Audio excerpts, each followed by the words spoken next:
Hello, this is Dr. Paul Cottrell, and I would like to talk about mpox and the outbreak in Africa. I'm recording this on August 15th. It is important for you to get educated about this subject. So what I'm going to do is I'm going to do this thing in three parts. One part is to talk about the science of what we know about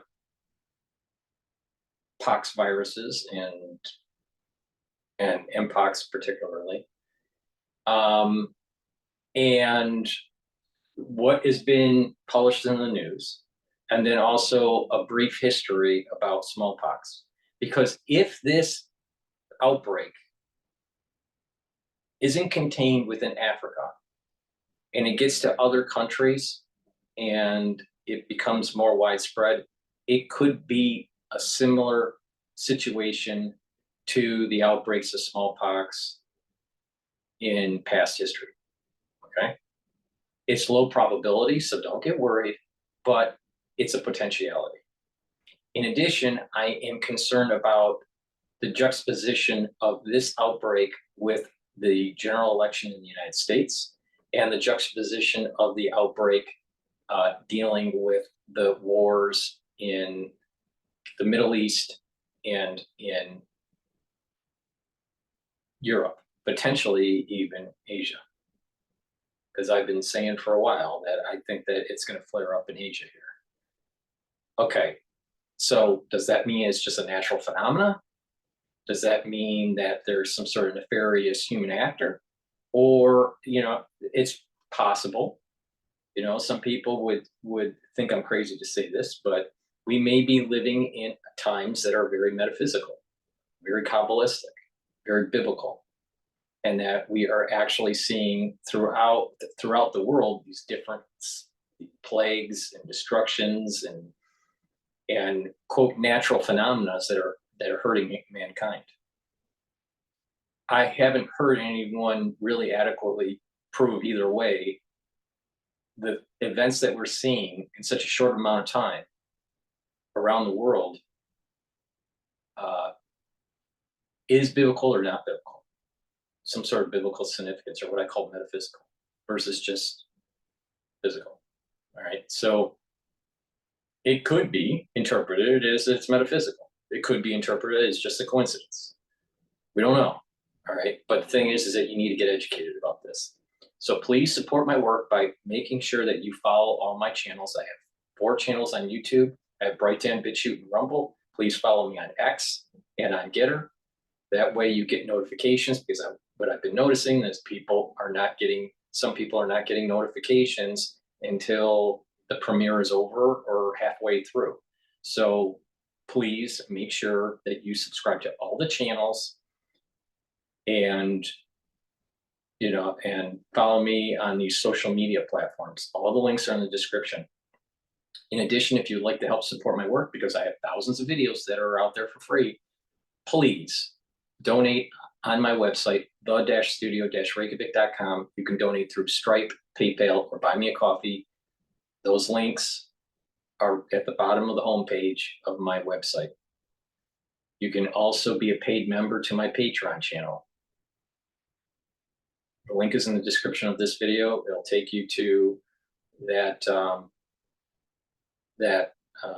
channel, and then you can subscribe that way. If you're a higher tier member on Patreon, you also get some lectures that I've done in pulmonology and immunology. You'll get the video of that. So please help support my work. In addition, it's really important for you to pay attention to what I have to say in terms of how things are starting to emerge in the battle space and also in our health. You really should go to my store and get the anti-Fauci advanced box or the deluxe box. All right. That is the protocol to be able to neutralize pathogens, bring down inflammation, soak up those free radicals, and be able to improve your immune system. All right. If you do that, get the deluxe box or get the advanced box, and that's the one click. If you can, you should add stuff to that I have been talking about for many, many, many videos on what you need to do. So please pay attention. You need to get prepared. I don't believe that this cold season that is coming up is going to be benign. I think it's going to be a little bit, I think that this cold season could be problematic. I can't guarantee it, but I think it's best that you prepare and that it's best that you boost up your immune system. You can take my advice or not take my advice. It's up to you. But I'm telling you that all these little other variables are coming in alignment where there's a potentiality of problem. And people's immune systems, most people's immune systems are weakened from the crisis of 2020 and that after effect of it. Take my advice or don't take my advice. It's up to you. So please go to my store, the-studio-reykjavik.com. Link is in the description of this video. And get the Max 35 or the Max 14. You gargle with it, take a teaspoon of liquid, gargle with it, swish it in your mouth for 20 seconds or so, and then swallow it. It'll neutralize the pathogens and maintain that mucosal barrier. That's really important. You should be doing that every day. If you're not feeling well because of the cold season or whatever, then take a tablespoon or two a day. I also have it in a ppm 30 ppms. So you have 3 versions of the structural nanosilver liquid on my store. Get the structural nanosilver soaps, very high quality, way better than Dove. And this one happens to be charcoal tea tree. I have 5 different versions of the soap. So please go to the store and get a couple bars for your household. Really important to have good oral hygiene. This toothpaste neutralizes pathogens, reduces gum inflammation, whitens your teeth, freshens your breath. And by doing that on a regular basis, you're reducing the chances of getting something. And in addition, with good oral hygiene, you're going to improve your cardiovascular health and your valvular health. So go to my store, the-studio-reykjavik.com, and get a couple tubes of this toothpaste. It's way better than anything that Alex Jones sells. So you might as well support Dr. Paul Cottrell than Alex Jones, because Dr. Paul Cottrell knows more about what's really going on than Alex Jones. All right. Structural nanosilver gel. This is really important to neutralize pathogens. You should be getting this, trust me. And then I also have it in another form, tube form. Where is it? Where's the tube? I don't see it at the moment. Oh, here it is. All right, I got 2 types. All right, you have it in the container or the tube form. So silver gel, you put it on your hands, it'll stay active for 5 hours, it'll neutralize pathogens. You can put it around your mouth, around your nose, around your eyes, around your ears. You can lightly coat your nostrils. It'll stay active for 5 hours. Really important to do, especially during the cold season. Trust me on this. And then in addition, you can use it as a normal skincare, put it on your skin, and you'll notice that your skin is clearer and tighter, especially around your face. The best way to do it, if you're using skincare, is just put it on your skin right before you go to bed, and then exfoliate in the morning. And then that would be your daily skincare routine. In addition, it's really important to lightly coat your nostrils with the gel, all right? A great way to do it is, like, in the morning, right? And you're going to work or whatever, and then you just lightly coat it. That will maintain that mucosal barrier, maintain that the epithelial lining, all right? Protect it, and then also neutralize the pathogen. In addition, do that at night, right before you go to bed, okay? Just lightly coat, not a lot, but you'll notice at night you'll be able to actually breathe better. So, so it's really important to get this. It's a dual product. It has a dual purpose product. Skincare, neutralizes pathogens. It'll also help to heal minor burns, abrasions, and cuts. So please go to my store and get the structural nanosilver gel. Oh, by the way, this product is better than what Alex Jones provides too. And lastly, really important, trust me on this, really important as we're getting into the cold season to get a few bags of the lozenges and the drops. Why? Because this is made from structural nanosilver. All right, I have it in elderberry zinc lozenges in 21 count. I have honey lemon drops and blueberry drops in 100 count. All right, why is this important? The moment you're starting to feel a little bit of irritation, take the drops or the lozenges and get those secretions, and it will neutralize the pathogen. It has structural nanosilver, and it'll neutralize the pathogen, and it'll also maintain the mucosal barrier, right? That's really important, because if you have a little bit of a problem with that mucosal barrier, you may get a worse infection. All right, so it's really important. The moment you start feeling a little tickle or a little irritation, you need to take the lozenges right away. The same thing, you can start gargling right away with the liquid. Now, the ones that buy the liquid, it's really important to put the liquid in these applicators. Get an applicator set that's on my store. You get a spritzer, a dropper, and a nasal spray. The key is that the moment you start feeling something, you need to neutralize it right away. All right. So please go to my store, the-studio-reykjavik.com, and get the drops. Get a few bags for your household so you are ready for this. All right, for the cold season. Independent on outbreaks and pandemics and all that. All right, just the normal cold season. People don't realize that to fully recover from it, even if you're healthy, all right, and you only had a cold for 5 or 7 days, it takes 3 to 4 weeks to fully remodel the damaged cells because of the cold, especially if you had a respiratory infection.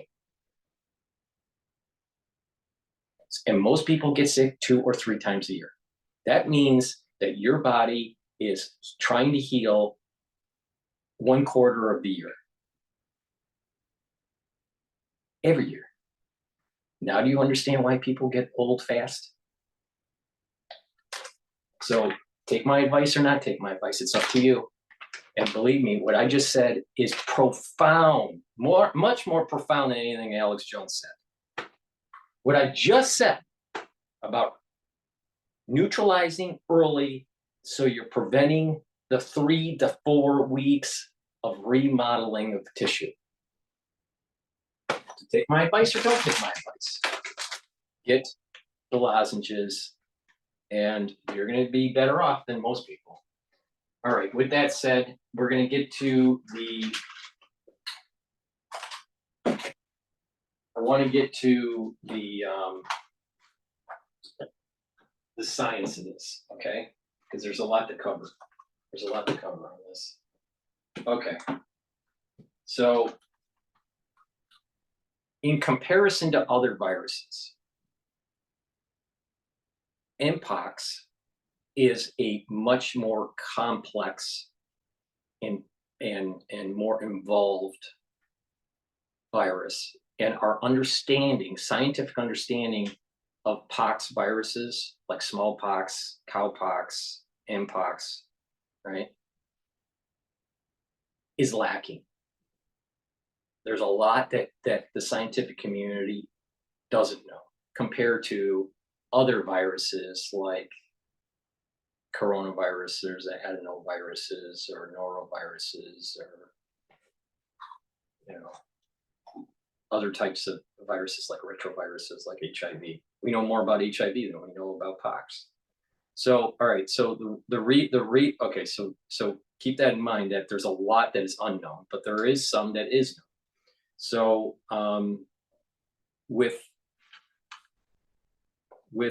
the mpox, it is important to realize that Moderna is developing a vaccine, and that is mRNA-1769.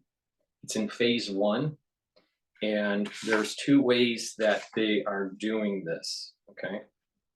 My understanding, let me give you a little bit more details here, because I researched this a little while back, about 2 months ago. Hold on, I gotta find it.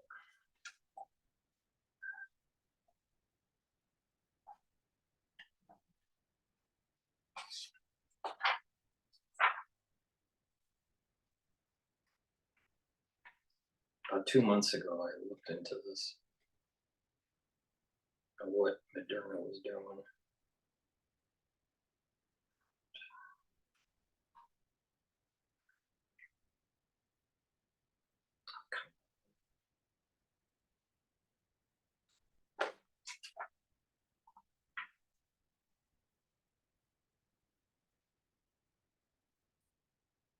Okay, so what they would focus on in the vax would be the M1, the A29, the B6, and the A38 proteins. Okay, or the M1, the H3, the A29, the E8, the B6, and the A35 proteins. Okay, so they would use that to elicit an immune response to block these proteins. Okay, so that's the platform. They're focusing on an M1, A29, B6, and A35, or the combo M1, H3, A29, E8, B6, and A35. Okay, so that's what Moderna's doing. It's phase 1. All right, now, and it's important to mention that because of a lack of people wanting to take other wonderful inoculations from Moderna, their sales have been going down. So just keep that in mind. So with mpox, it is a double-stranded DNA genome, different than some other viruses, and it's a lot bigger, all right? Like for example, the SARS-CoV-2 is 30,000, all right, bases.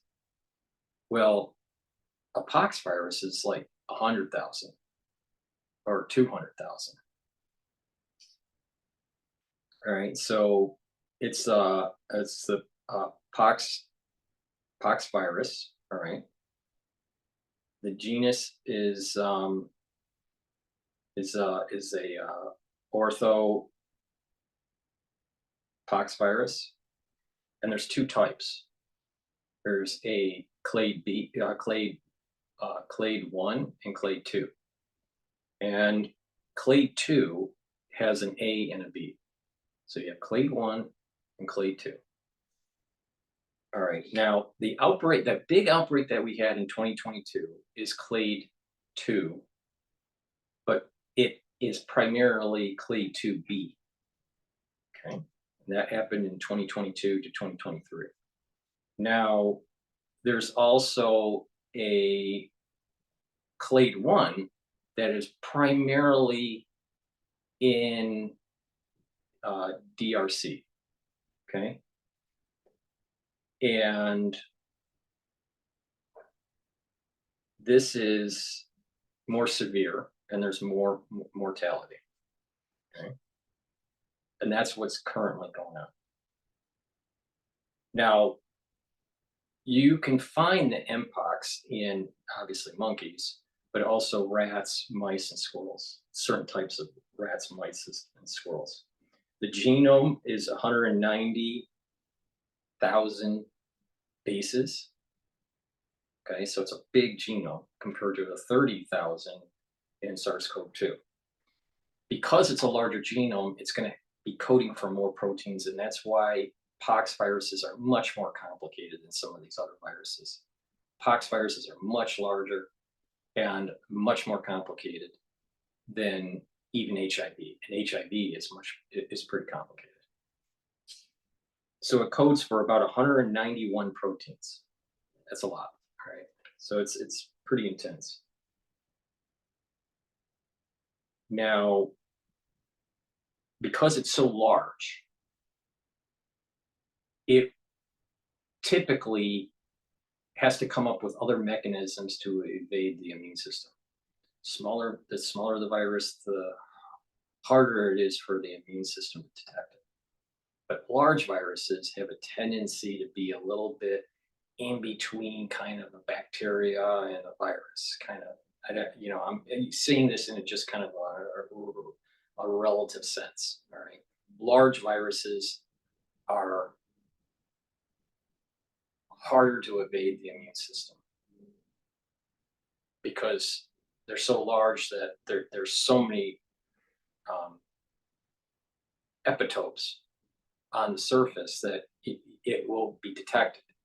So what happens is that just through evolutionary selection, these viruses come and design ways to evade the immune system.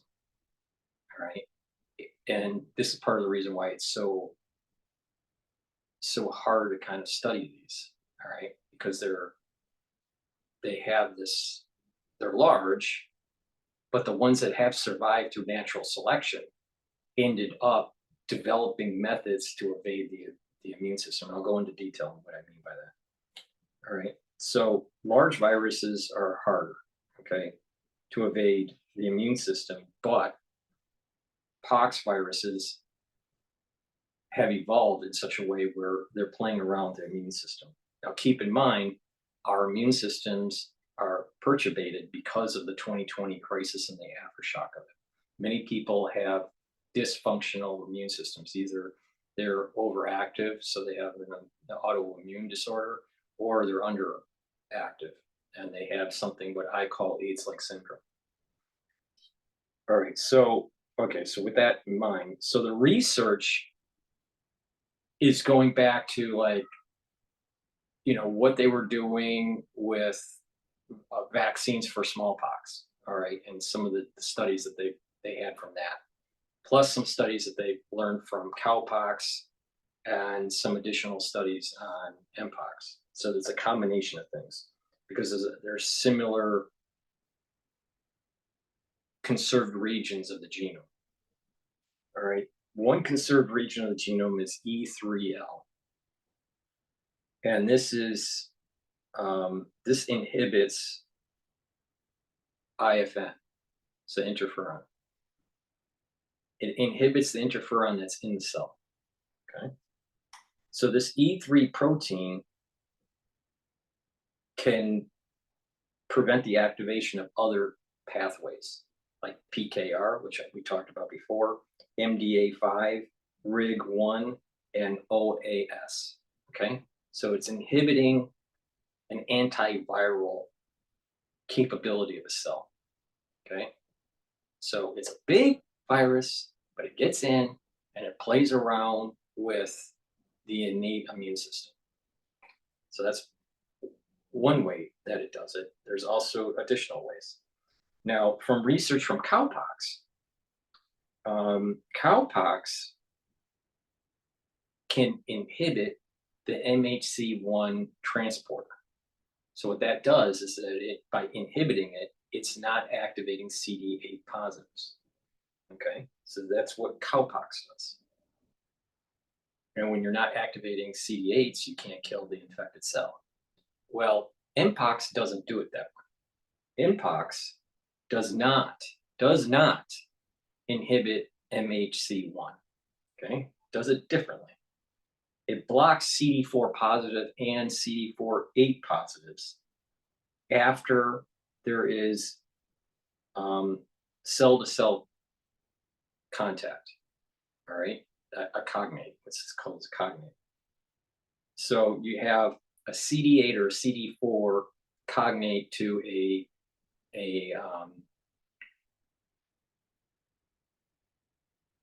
a cell that's been infected with mpox. And what this does is it's blocking CD4 positive and CD8 positive activation. All right. So that means that locally, it's suppressing the immune system. All right. This is important. So what it does is that this capability that mpox has locally suppresses the immune system by blocking activation of CD8 positive and CD4 positive cells. When you do that locally, the body doesn't know that there is a systemic immunosuppression. It's only local. Okay. So it's tricky. It's like mpox is a tricky virus. All right. And then when you're not, think about this. If you just local suppression of the immune system by blocking CD4 and CD8s, but not systemic immune suppression. So what will happen is that the body doesn't know that there's a reservoir of mpox in a certain tissue because there's no communication. It's like stop the communication for the immune system to say, hey, I have something wrong. Okay. And so that allows it to divide and flare up. Okay. So, so keep that in mind. All right. So we have, that's the science of it. Now, we could spend lots of time to try to dive into the 191 genes and what they do and how they inhibit. Again, there's less known about pox viruses than, let's say, HIV or some of the other viruses that we've talked about. So with that, that's kind of the science of it, all right? It's a large genome. It inhibits the innate immune system and the adaptive immune system, all right? And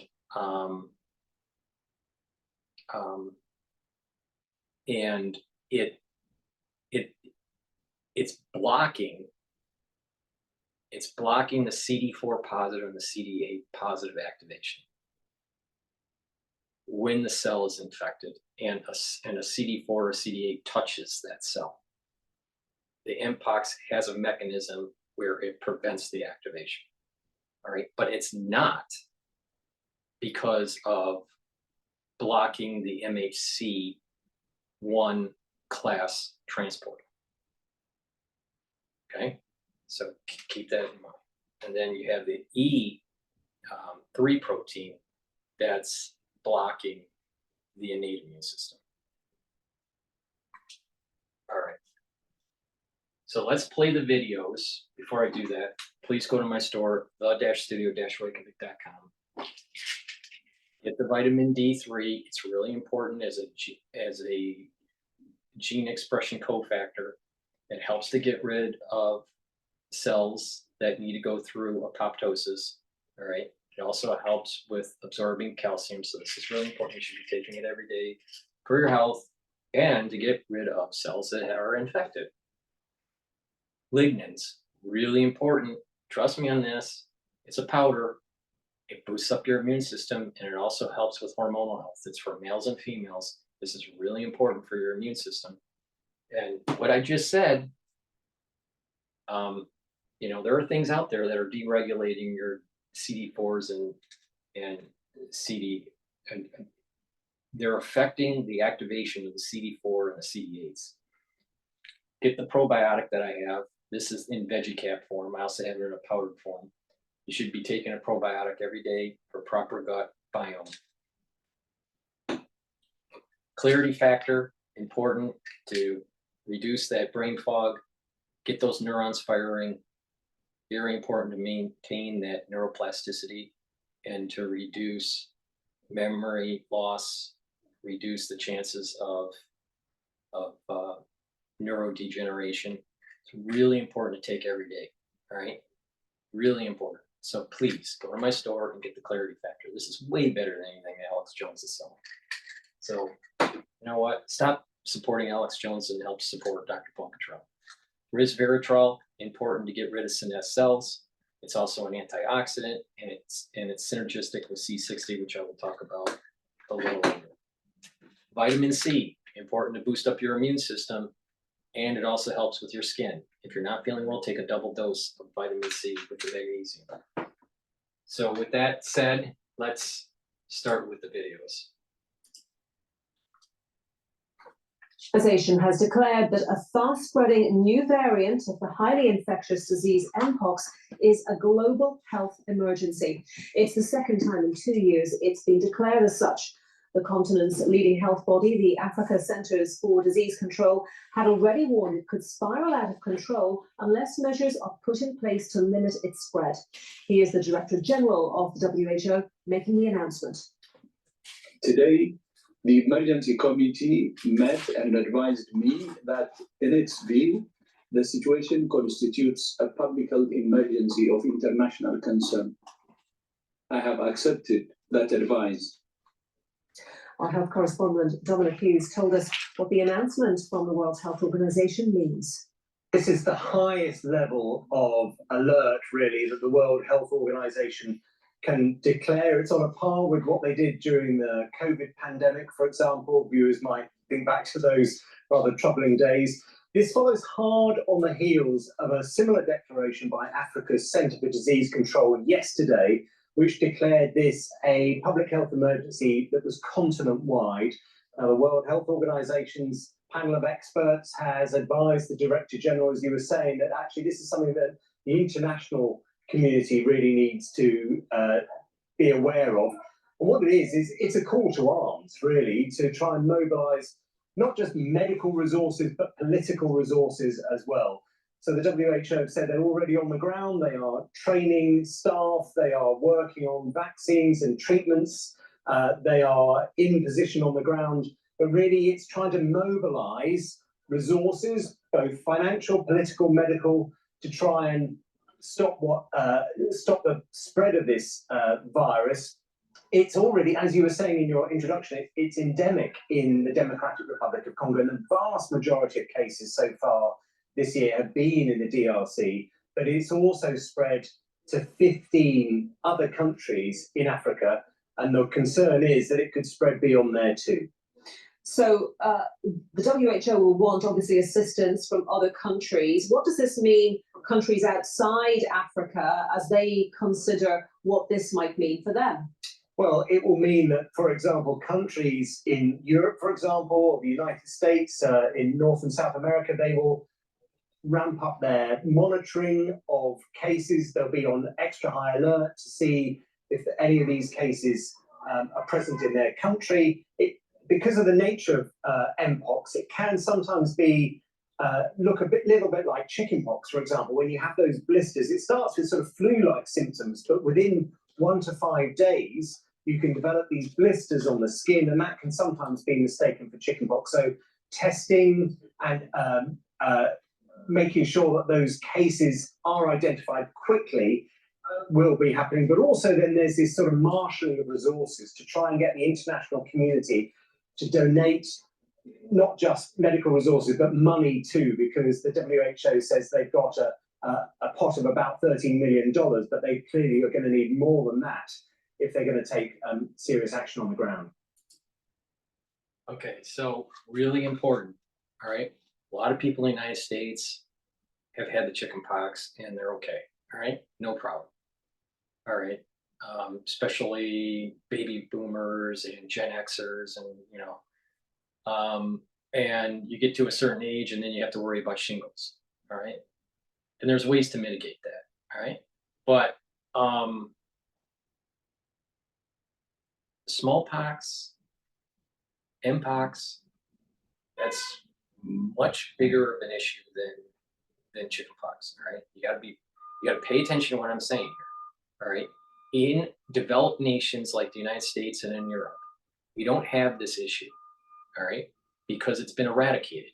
No one that is, to my knowledge, that's living today has in Western countries has been quote vaccinated for smallpox. All right, because that was eradicated in the, I think it was in the early, I could be wrong on this. I mean, there may be some really elderly individuals. When was USA? When did the USA smallpox?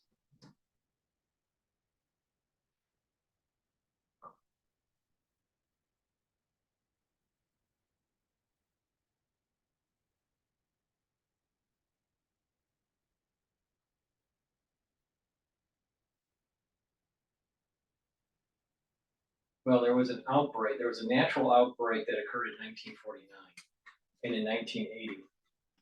But the people don't get that. The point I'm making is people don't get smallpox vaccinations. All right, that's not a common thing for the schedule. So the point I'm making is that no one has antibodies to smallpox. No one has antibodies for mpox unless they've had the infection or they have recently received an inoculation.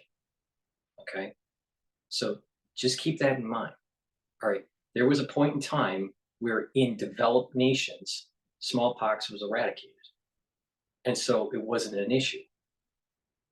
And therefore it's not on the schedule. And, you know, unless you survive from smallpox or you know, got cowpox somehow naturally, you don't have antibodies for it. You don't have cross-reactive antibodies for it. But of course, because of the outbreaks that are recent or in other countries, they may have been inoculated, had some sort of inoculation program. But smallpox was pretty much eradicated in developed nations for a long time. All right, so you know, just keep that in mind. There's a potential that if whatever's coming out for mpox, whatever comes out, if it breaks out of Africa, all right, in mass, and that it's easy and it has an easy human-to-human transmission, then we got a problem. All right, and there's disfigurement, you know, facial disfigurement that could take place. It could be death.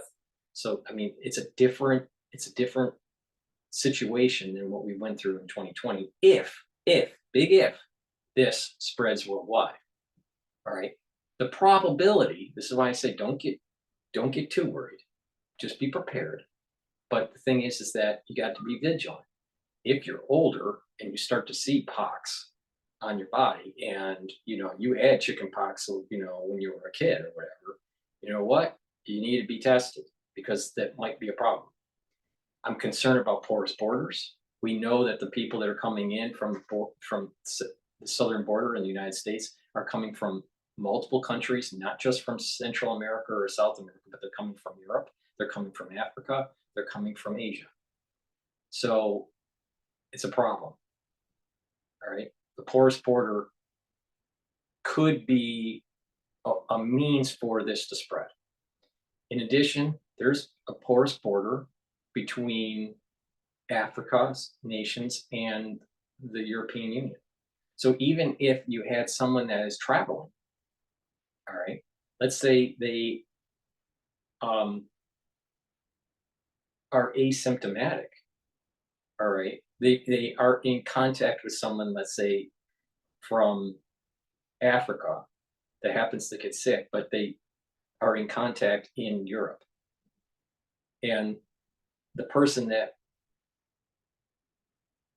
received that contact ends up getting on a plane and coming to the United States and then starts developing symptoms, that person could be potentially a spreader of the virus, potentially. Now, again, this is different because it's not really respiratory. All right, you need fluid transmission, you need membrane to membrane transmission, close contact.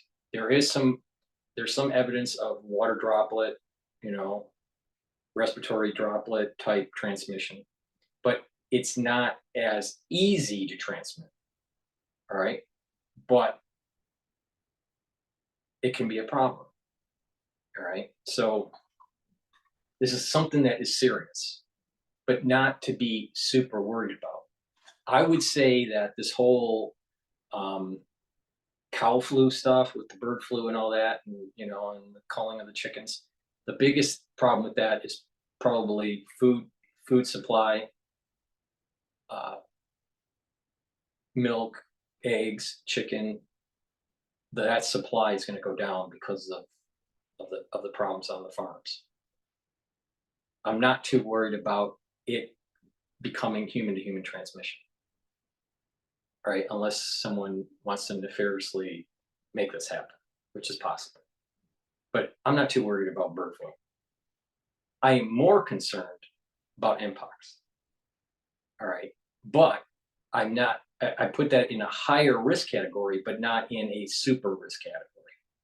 All right, super low with avian flu, cow flu that's going on with the H5N1. That's super low risk.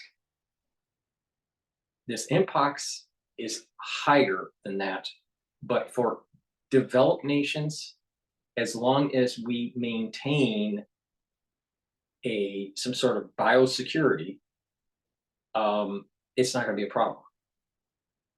If we lose that biosecurity, it increases the risks of mpox being a problem. All right, so just pay attention to this. This is important. It's low risk, but higher risk than H5N1. So, you know, it's a concern. I put it in the concern category, but not in like, oh my God, the sky is falling category, all right? At least not yet, right? But you need to boost up your immune system. I've been saying this for 4 years. So if you haven't been doing it already, it's your own damn fault. But pay attention. You know, the thing is that these poxes, except chicken pox, you know, but the smallpox, you know, and some of its derivatives have been eradicated in developed nations for a long time. And so we haven't seen this we haven't seen this in our immunologically for generations. It's a problem, right? All right, it can be a potential huge problem, but it doesn't mean it would be. It's just that it's an elevated risk, okay? Should be concerned, but not over worried. All right.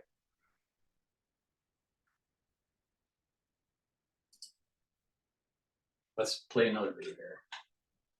Moving into the new place felt like throwing a party, except we forgot to invite the furniture.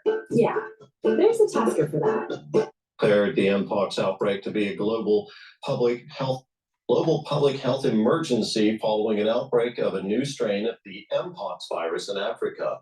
The virus, formerly known as monkeypox, can be passed on through close contact and causes flu-like symptoms and lesions on the body and can be deadly.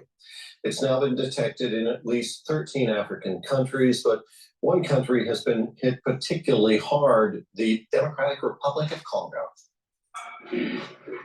Mpox is surging across Africa, and this is ground zero.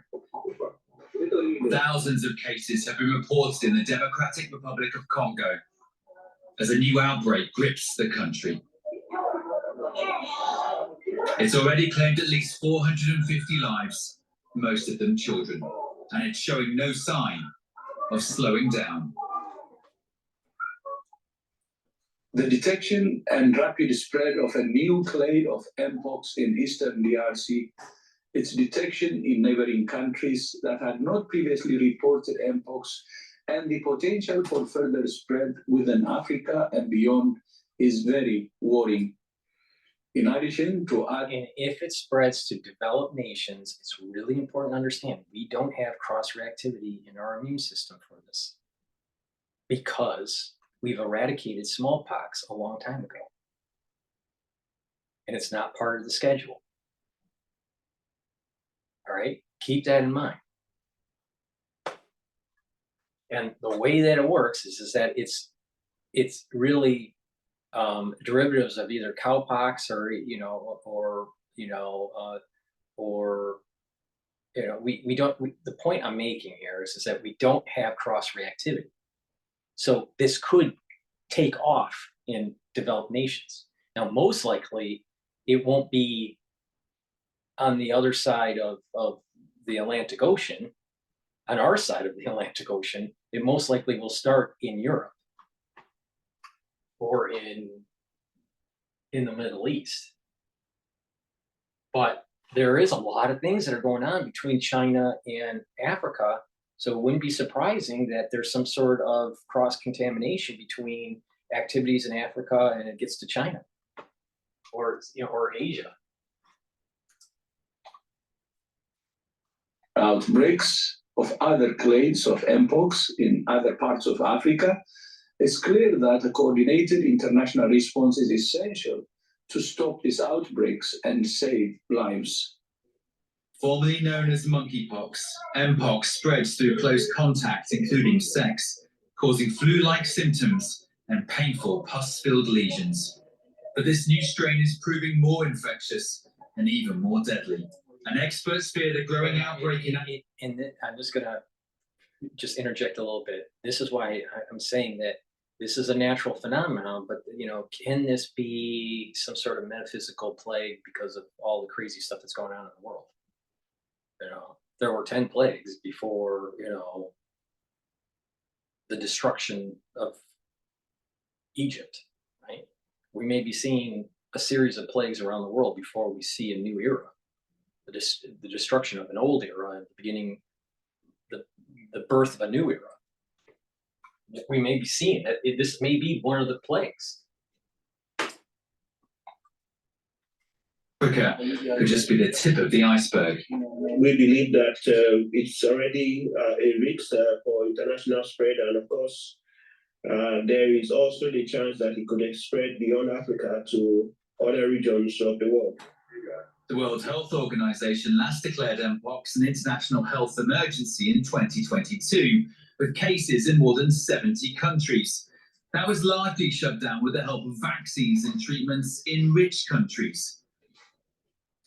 But very few of those are available in Africa, and global health officials hope this new emergency declaration will kickstart an international effort to contain the disease. Now, it's important to also mention. It's also important to mention that this is August, and a lot of budgetary things are happening, and this might be a situation where the WHO is begging for more funding, and they're just playing this up. It's a potential problem, but a case is a case, a death is a death, right? So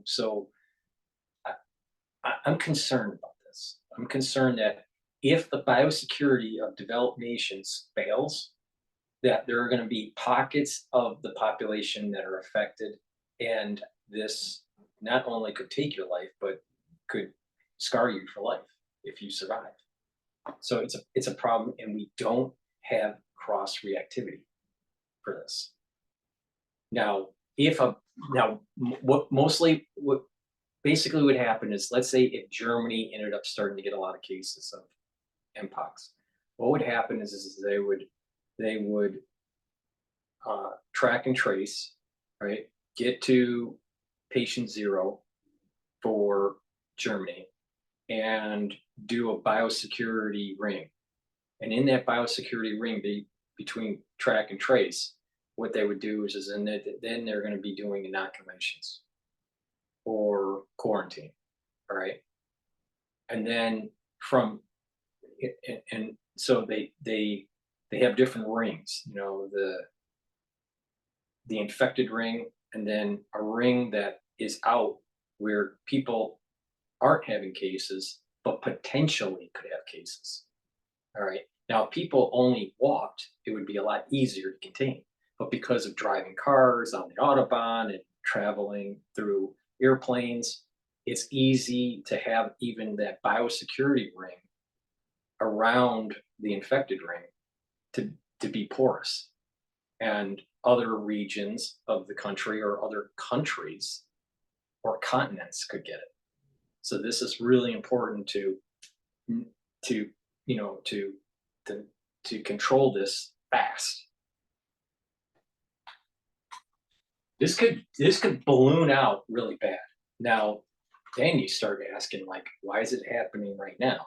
Is this something that was released? Is this something that is just metaphysically, you know, manifested because of a series of plagues of mankind? We don't know. We don't know. But it's scary. I mean, this is like, you know, I just wish this crap would just go away. I don't even want to be talking about this anymore. But of course, you know, I have followers that send me stuff about mpox and you know, other viruses, and you know how the whole world is falling apart. You know, and I can't, you know, I can't go to sleep. So, you know, maybe you feel the same way. So please go to my store, the-studio-reykjavik.com, and get the Goodnight formula, because you don't know if the world's, you know, falling apart because of mpox or nuclear war from Russia, or, you know, President Xi wants to take Taiwan, or, you know, the deep state wants to assassinate a president or whatever. You know, because there's 1,000 reasons why not to sleep. But please go to my store, the-studio-reykjavik.com, and get the Goodnight formula. It has tryptophan and melatonin in it. It'll allow you to get into 3 cycles of REM sleep, which is really important. It'll allow you to get into the deep sleep. What that does is that it will help you to be well rested in the morning.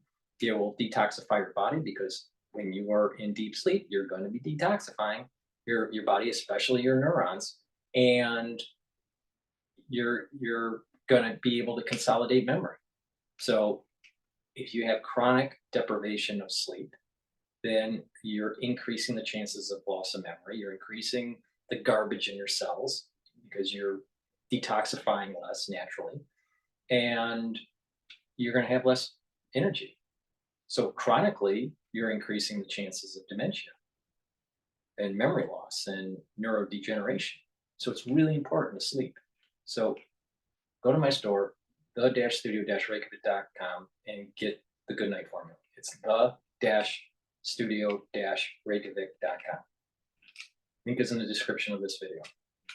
Get the Goodnight formula so you can sleep, because the world's coming, you know, is going to hell because of mpox and H5N1 and the presidential election and whatever else is, you know, the war in Ukraine and the war in Israel and the polluted world that we live in. Virologist at the University of Leicester in the UK, I asked him to tell us more about the surge in mpox cases and how this outbreak differs from the one 2 years ago.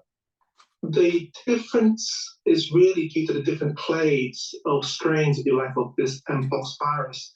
The strain from 2 years ago was a global strain, and the clade 2, which is the so-called West African strain, and it proved to be much milder and more limited in terms of clinical severity than the original clade 1 virus. The one that's now spreading across Africa is a branch of the clade 1 virus, now termed clade 1b. And this is part of the original strain from the DRC, Democratic Republic of Congo. And this has a higher mortality, is more severe clinically, and may be increasing transmissibility compared to the original endemic clade 1a strain. From now remember what I was saying. Okay, you had clade 1 and clade 2. All right, and that originally it was clade 2a and clade 2b, and the B, clade 2b, was the 2022-2023 blip up in mpox. But the clade 1 has mutated. Now there's 2 versions, clade 1a and clade 1b. The B, clade 1b, is this crazy stuff that's going on with the current outbreak as of this recording. All right, it's looking like that it's mutated in such a way where it's potentially increased the function of the E3 protein that I was telling you about the innate immune system, and the potentiality of local immune suppression by preventing the activation of CD4s and CD8s. All right. Now, the clade 1 line is higher mortality rate, more severe. So does this burn out because it's so severe? Or will there really be a better human-to-human transmission? I don't think anyone really knows yet. But because there's so many cases in such a short amount of time, it's looking like human-to-human transmission is better. And that local immunosuppression by the virus seems to have been enhanced. All right. Now, is that because of the coupling of the aftershock of 2020 and the weakening of the immune system on top of that? I don't know. We don't know. We don't know what the whole history of these patients were. The point here I'm making is that there's a big part of the society that has an immune system problem, either autoimmune disorder or underactive immune system disorder. So even if this spreads into a developed nation, it's going to be problematic. You don't have cross-reactivity. You have a large part of the population that have immune problems. Big issue, big issue. Now the question is clade 2B manipulated? I don't know. I don't think anyone knows. I can't say it is. I can't say it's not.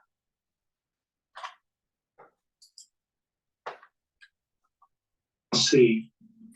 Talk to us more about this transmissibility, because this mpox variant has now, this new strain has spread to 13 countries, the outbreak. Hundreds of people have died, mainly children. Why has this new variant been able to spread so quickly? Yeah, so that's a good question. I think we're still looking into this, but the original strain... I just told you, but he'll be behind because Dr. Paul Cottrell is always a little ahead. On DRC, the clade 1A, if you like, was limited in terms of that it would only spread beyond maybe 3 or 4 generations, and then it would die out. It's often transmitted from animal reservoirs in the original endemic area. Now it looks like the virus has adapted better to human transmission. Again, something we saw with COVID-19 after several years. But this virus has been around in Africa for many more years. We've known about it for over 50 or 60 years. So I suspect that more cases, more human cases, are allowing the virus to evolve and transmit more efficiently between humans. Again, like we saw with COVID-19 and the SARS-CoV-2 virus. How much of a difference do you think it'll make that the WHO has now declared the mpox outbreak to be a global public health emergency? Oh, it shouldn't make a great difference. Normally these fakes, as we call them, PHDICs, tend to be announced when you want to release more funding and more resources to those particular epidemics or pandemic situations. And this should hopefully allow this release of funding and resources in those African countries. But of course, they are already quite strain resource limited. Okay, so WHO, more than 14,000 mpox cases in Africa this year. All right, that's a lot. That's a lot in such a short amount of time.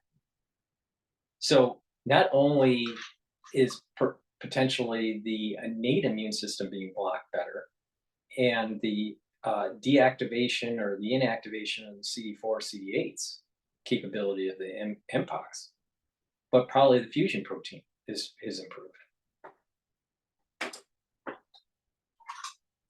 In many other ways. Should people outside of the affected regions be worried about their own health? Could this virus end up spreading much further? And if so, what precautions should people be taking? Yes, of course. As we saw 2 years ago, the clade 2 strain spread globally along the so-called MSM network, the men who have sex with men sexual network. But this is much more indiscriminate. It seems to be spreading across the heterosexual population and other general populations. It may be less And transmissible. it might, without doing further research, I suspect that the clade 2B had less capability for fusion.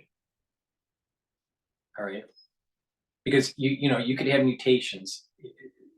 Let's just look at this in 3 different categories. There's 191 proteins in mpox, so it could be a lot of things. But let's just try to simplify it. It could be wrong, but let's just try to simplify it to understand. We have fusion capability to allow for the cell to bring in the virus. All right. There's the shutting down of the innate immune system with the E3 protein, and then the capability of the proteins within mpox to prevent the activation of CD4 positives and CD8s. Okay. Now, it's possible, I don't know, but I'd have to research this a little bit more if it's even been published. But the thing is that it's possible that the fusion protein for the clade 2B, the fusion protein may have been better, and there was some sort of innate immune system mutation that made it less effective for the E protein, or maybe the proteins that prevent the CD4, CD8s activation locally is less effective. All right. Or it could be that maybe the CD4, CD8s have gone up, but the fusion protein lost efficiency. All right. But there was definitely something out of these 3 categories, something's changed without knowing what it is, because I didn't look into it. But there is a change in these 3 different categories generically. All right. There may be some more categories as we dive into it, but the thing is that I see these things as like 3 different categories: fusion area, shutting down of CD4, CD8, and shutting down the innate immune system. So, but something's changed. Something changed on B, clade 2B, and now we have a new variant that's clade 1B that seems to have increased its ability to fuse, increased its ability to bring down the CD4, CD8s. 2B strain turned out to be, but again, we need more data on this.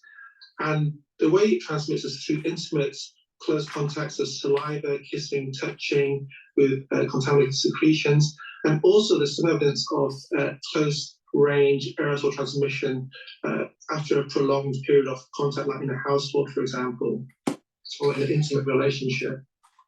Right. Okay. Well, afraid we're going to have to leave it there. Julian, thank you very much for talking with us. That was virologist Julian Tang at the University of Leicester.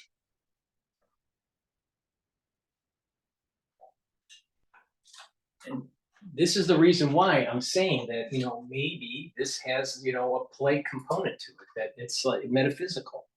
The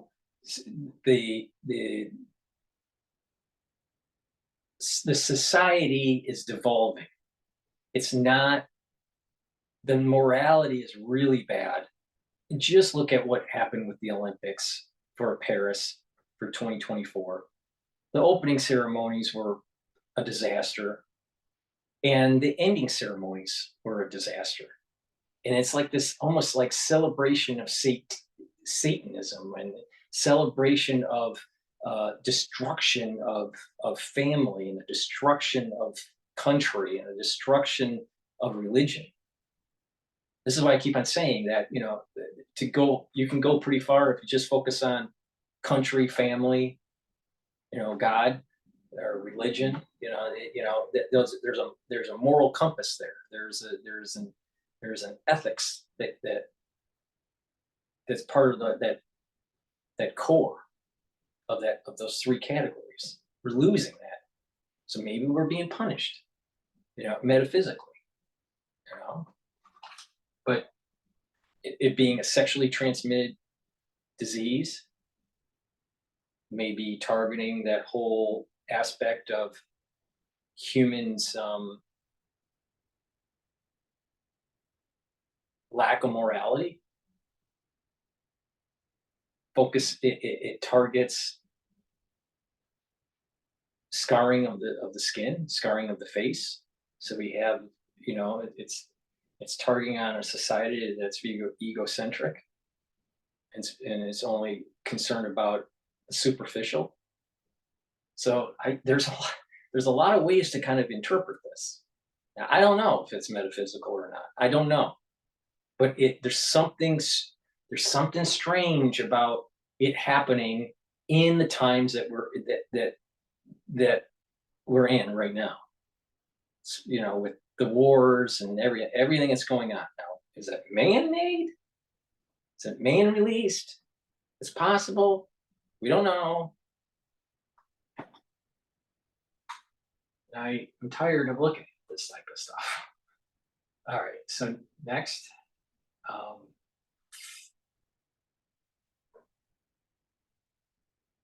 right, let's see. Popeyes has the best of both wings. Our juicy chicken is marinated to perfection with 2 distinct twists on all 6 flavors. Whether you prefer our spicy bone-in wings or our... More importantly, in this scenario... The World Health Organization has declared a global public health emergency following an outbreak of the mpox virus in Africa. The WHO had been monitoring a surge in cases in the Congo. The new variant has spread to Burundi, Kenya, Rwanda, and Uganda. The infection can be passed on through close contacts. It causes flu-like symptoms and lesions on the body. The head of the WHO says the alert is necessary to save lives. Today, the emergency committee met and advised me that, in its view, the situation constitutes a public health emergency of international concern. I have accepted that advice. It's clear that a coordinated international response is essential to stop these outbreaks and save lives. A public health emergency of international concern is the highest level of alarm under international health law. Well, Anne Ramoyne is an expert on infectious diseases, professor of epidemiology at the UCLA Fielding School of Public Health. This brings us all back to what the pandemic and the last outbreak of mpox in 2022. How is this outbreak different, first of all? Well, thanks for having me. And that's a very good question. I think when we think of these public health emergencies of international concern, sometimes we think of what's happened before. We think of COVID-19, of course, but more importantly, in this scenario, you should be thinking of the global outbreak of mpox that occurred in 2022. What we saw then was monkeypox virus, or now what we call mpox, spreading in a way that we had never seen it spread before, and spreading in new places where it had not been previously spreading. We're seeing a similar phenomenon, but this is this is the other clade, or the other strain of mpox, and we're seeing a similar phenomenon. We're seeing it spread in unprecedented ways.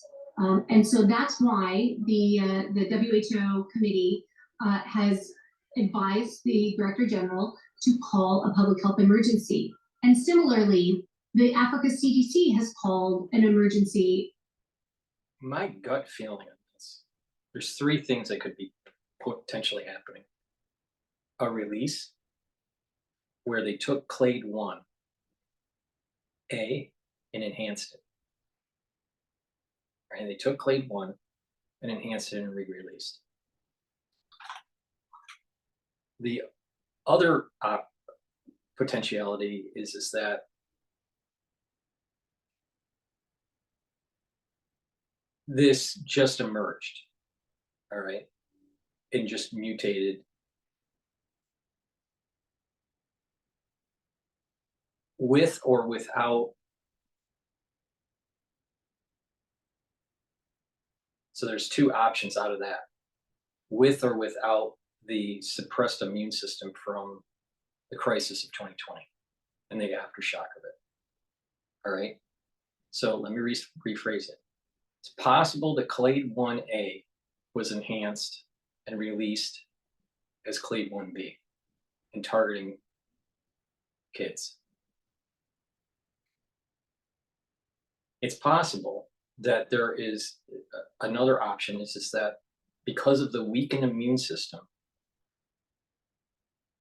from the 2020 crisis and the aftershock of it, that there was a selection for a mutation naturally that happened that created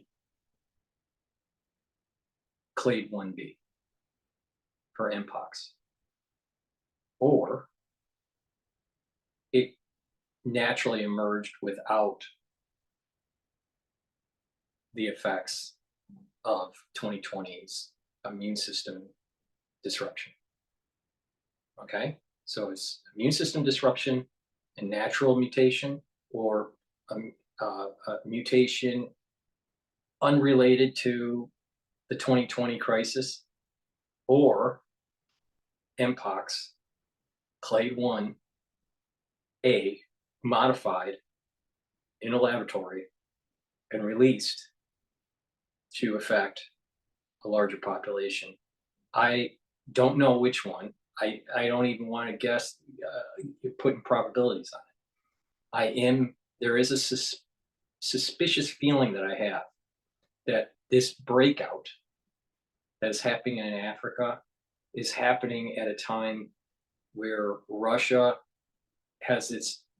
is losing ground because of the Ukrainians invading Kursk and other regions, and the potentiality of a full out escalation between Israel and Iran is really highly probable, especially between now, which is August 15th, and maybe even August 24th. I'm very concerned about the date, August 24th, just from a Kabbalistic reason, all right? So those are the three possibilities that I see. I don't know which one. I haven't really thought about like putting probabilities on it, what it is. Usually I do. I don't know, but I'm just saying that it's possible. Now, this may end up being very problematic.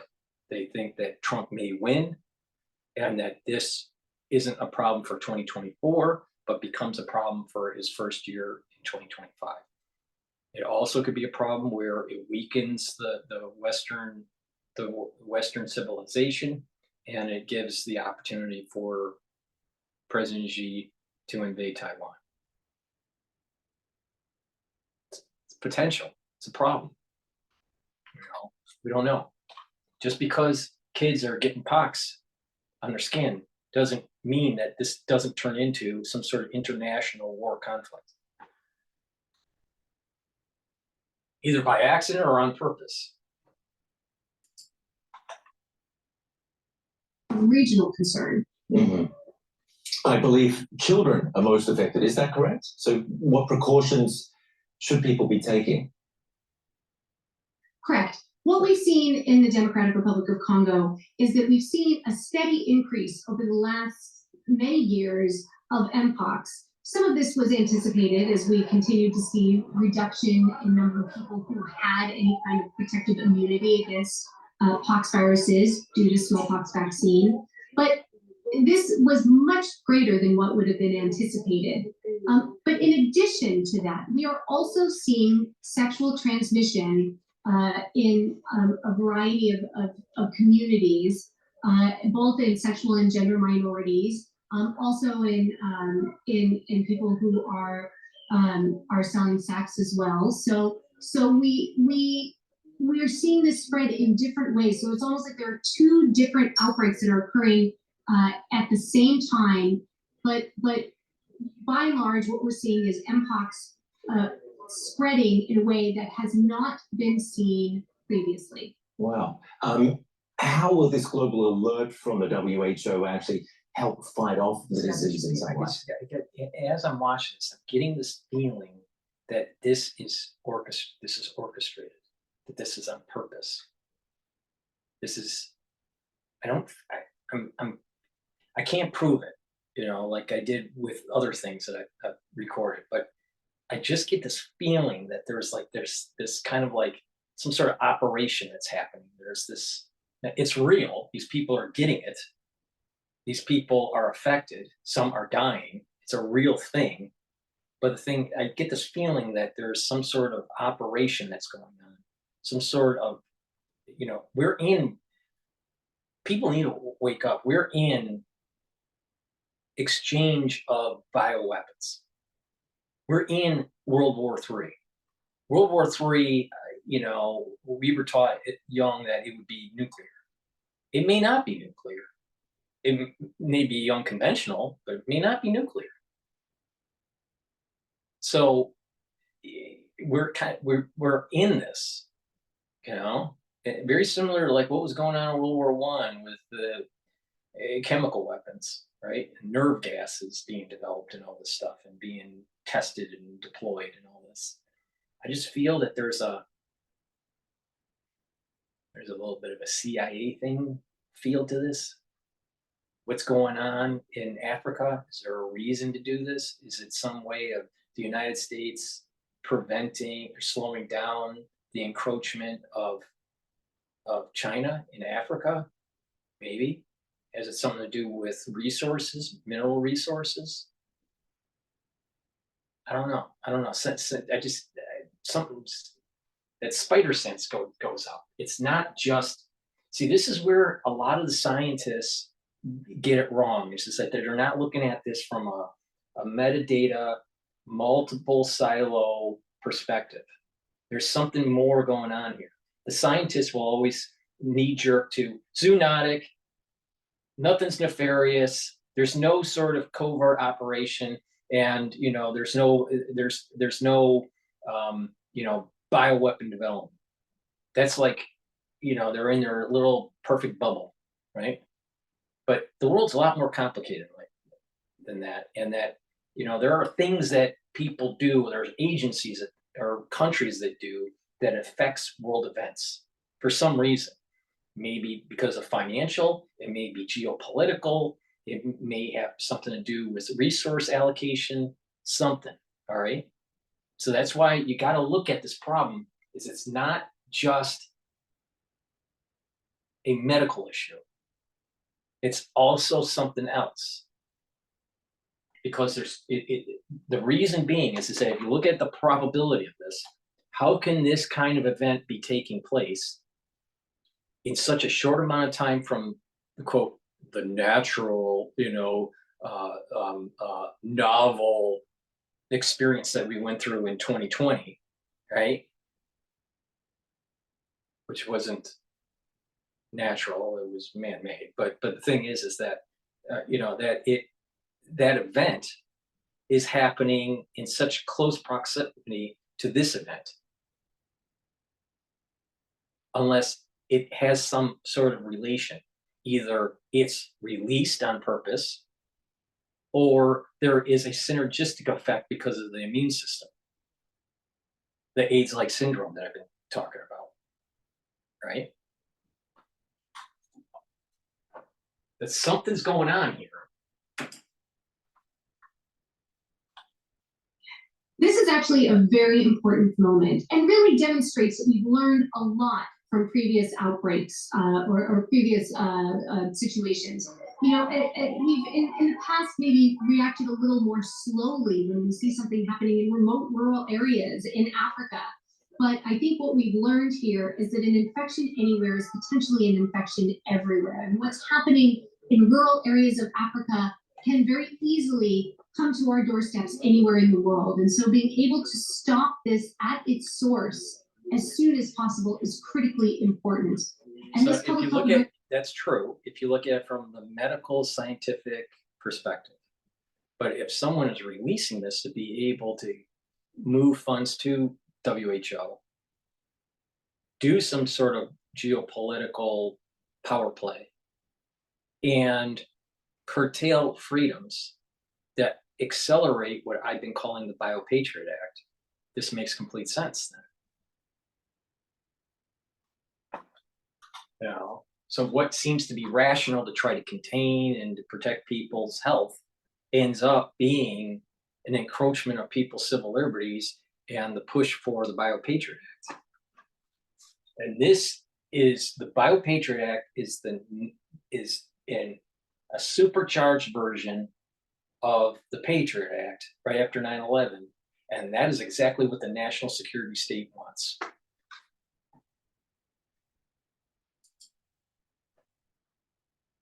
It will do many things.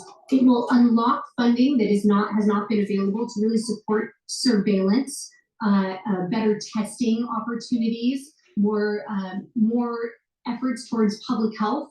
But it's also going to help coordinate getting vaccines and therapeutics to these areas that have not had these tools to be able to combat mpox previously. And just briefly, you mentioned this is an important moment. What are the chances of this being cut off from spreading even further than it has already spread? Well, you know, it's going to be very important to be able to track it. And obviously, when we're talking about a virus like monkeypox, you know, it is something that spreads through sexual networks very. It's possible that this becomes very problematic for the developed nations. I give it a 30% chance. But that's a lot higher than the issue with the H5N1 cow flu, right? There's a 30% chance that this becomes a problem for the developed nations, Europe, United States, and Asia proper, that are developed, the countries that are developed in Asia.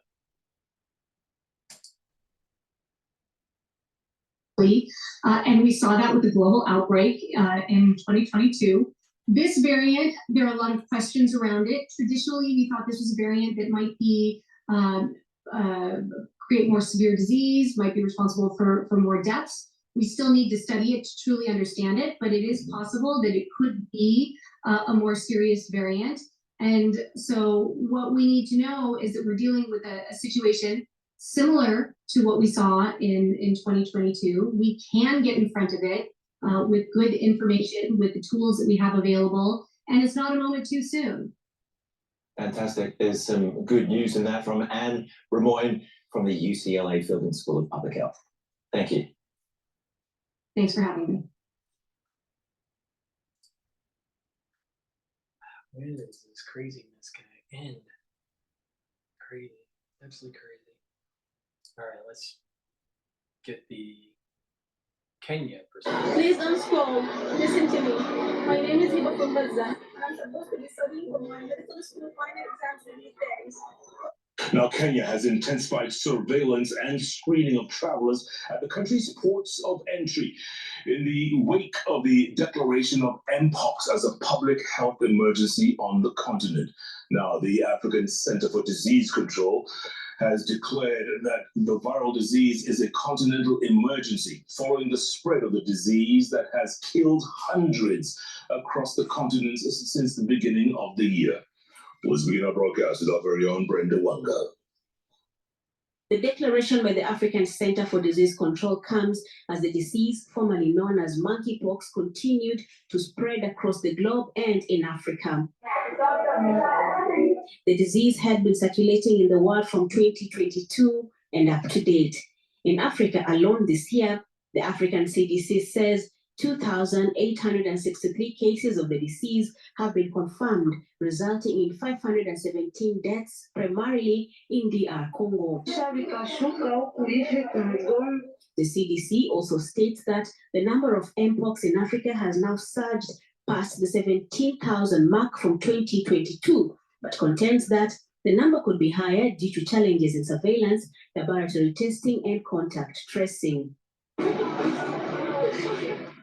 These cases are now hitting that much closer home on the continent. In the past few weeks, cases of mpox have been registered in Burundi, in Rwanda, Uganda, and one case in Kenya. The Ministry of Health says that that case in Kenya was reported on the 29th of last month, but the onset of the case had been early in June. Consequently, 12 people who were in contact with the 42-year-old male patient Zero have been traced. After the confirmed case, we had other contacts, people who contacted the confirmed case, and there were about 12 contacts, and they were traced. The contact tracing went on, and they were brought forward. Their specimens were taken, and really everything was okay, turned negative. The ministry also stated. So she said June. And what happened in June?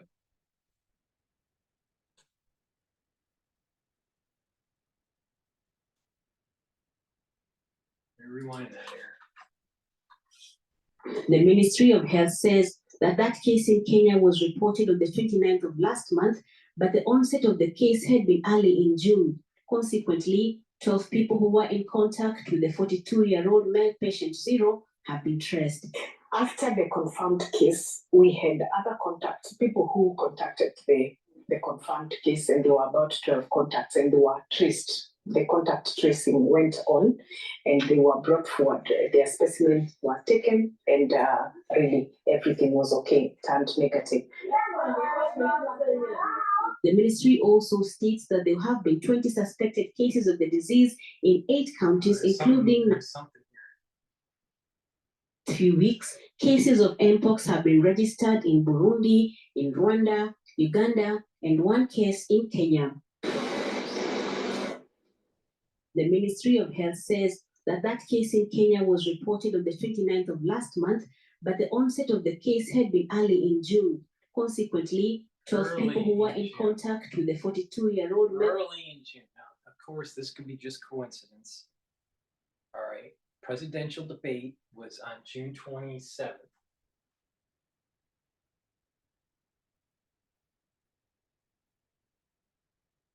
And I'm wondering if there was an orchestrated effort to try to create some sort of scare, international scare,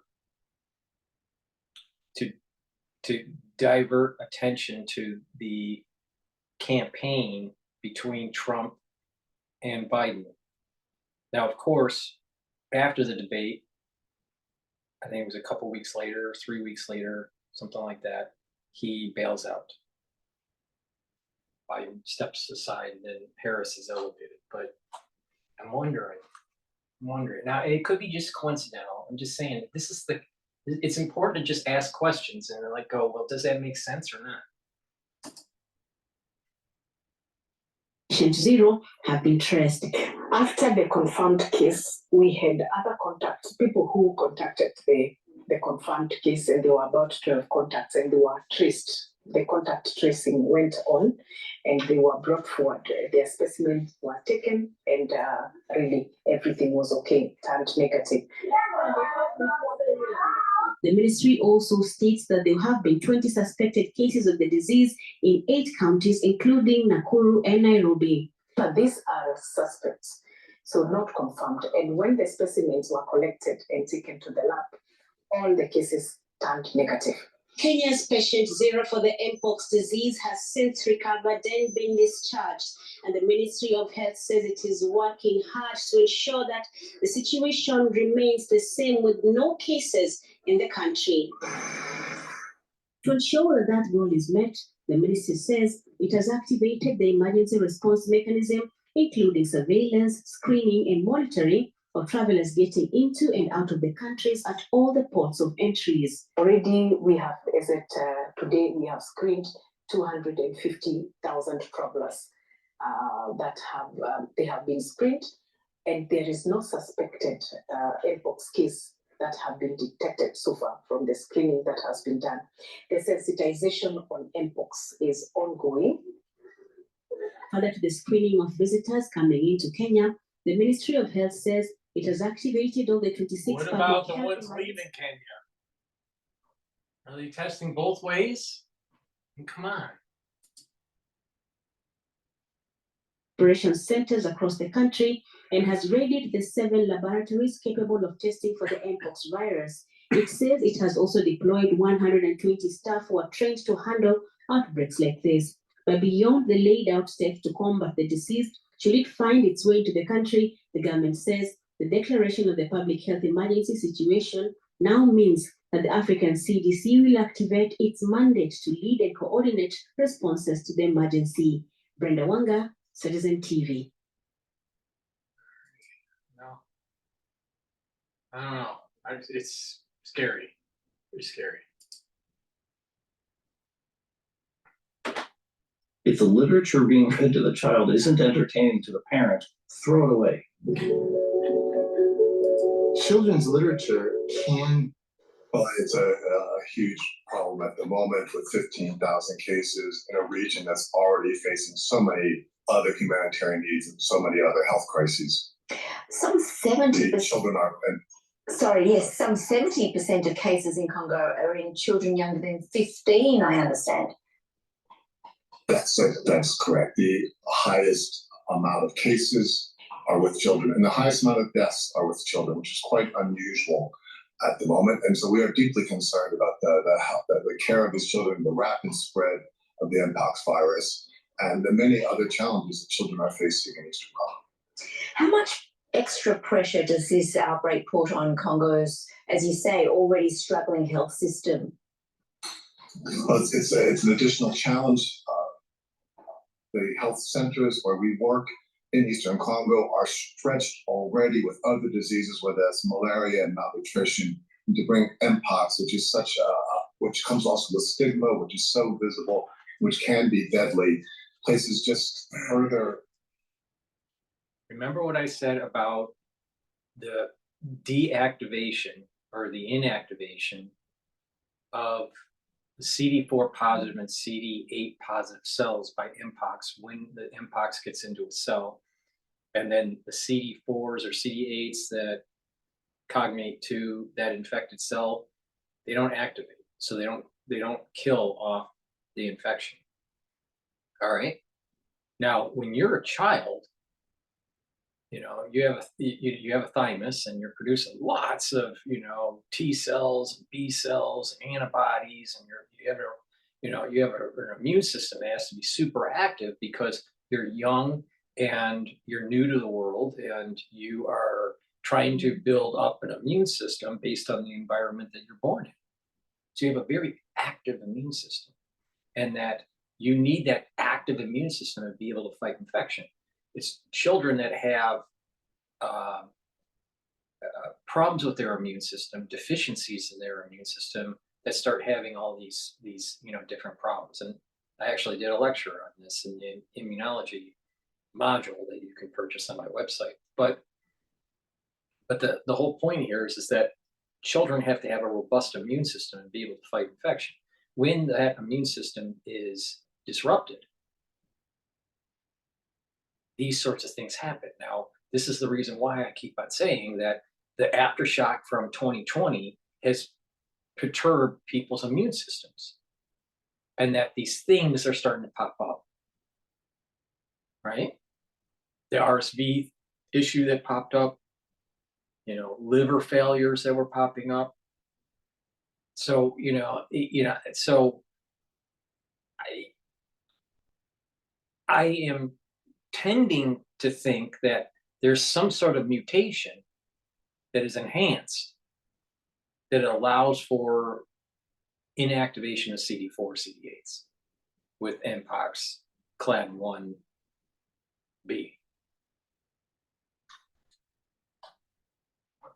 See, this is so you just saw in real time how I think. All right. I guarantee you, nobody is doing a podcast and you've seen that happening in real time. Because they're just not that smart. They're just not that smart. That's the reality. Even the people that are being interviewed for this stuff, they're a bunch of idiots. breasts, on overtaxed systems, overtaxed families. Many children are living in displaced camps. 7 million people are internally displaced in the Congo. You can imagine trying to control the spread of such a virus in overcrowded camps and in other difficult situations. So what does it mean now that the WHO has declared the outbreak in Africa a public health emergency? What it means is the world's attention will now be on trying to prevent the spread of this disease and to help those who do get it. And that's great. I mean, African Union already declared it a global emergency, an Africa-wide emergency. A global emergency means we will hopefully have the resources needed. Help is needed, help on prevention control, help on spreading messages, help on taking care of those who get the virus, particularly the children. That's what we need to do. What are the challenges in containing the outbreak? How difficult is it to access vaccines?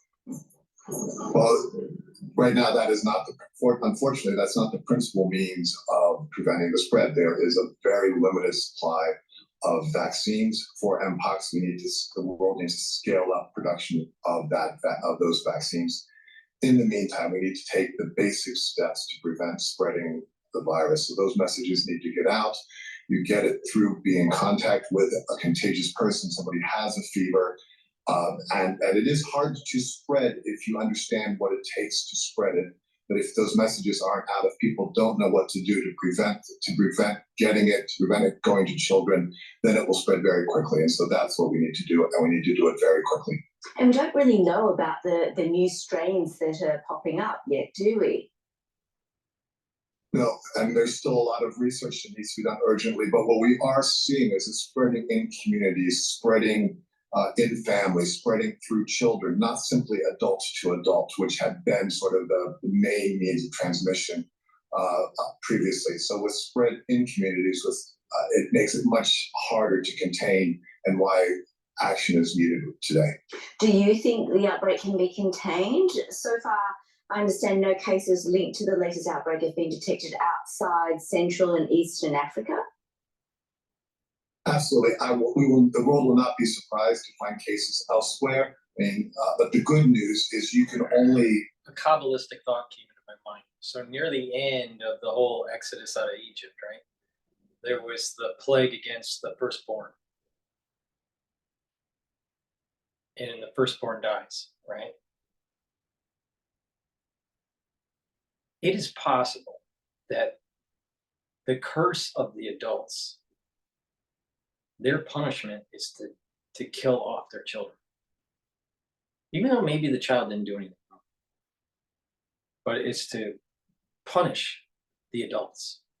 Now, this is coming from a metaphysical, biblical kind of thing that I'm talking about. And that Israeli children may be killed because of the adults and their actions, and they're getting cursed. And also the same thing with what's going on in Gaza. To say that all these people are all lily white in Gaza or in Israel is not true. Totally not true. And so we may actually see the anger of God, the anger of heaven on the adult being exercised through the destruction of the children. So if mpox is a metaphysical manifestation, if it's a plague of biblical origin, and it's a big if, it may be targeted for children because of the behaviors of the adults. Now, again, like I said, I'm gonna give you this perspective that is it weapon development? Is it zoonotic? What's the science of it? And then this little piece that potentially metaphysical. And I'm not saying which one it is, I don't know. But you got to kind of like look at this and go, well, wait a minute, there's a lot of other things that are going on that are pretty crazy. They're going on in this world.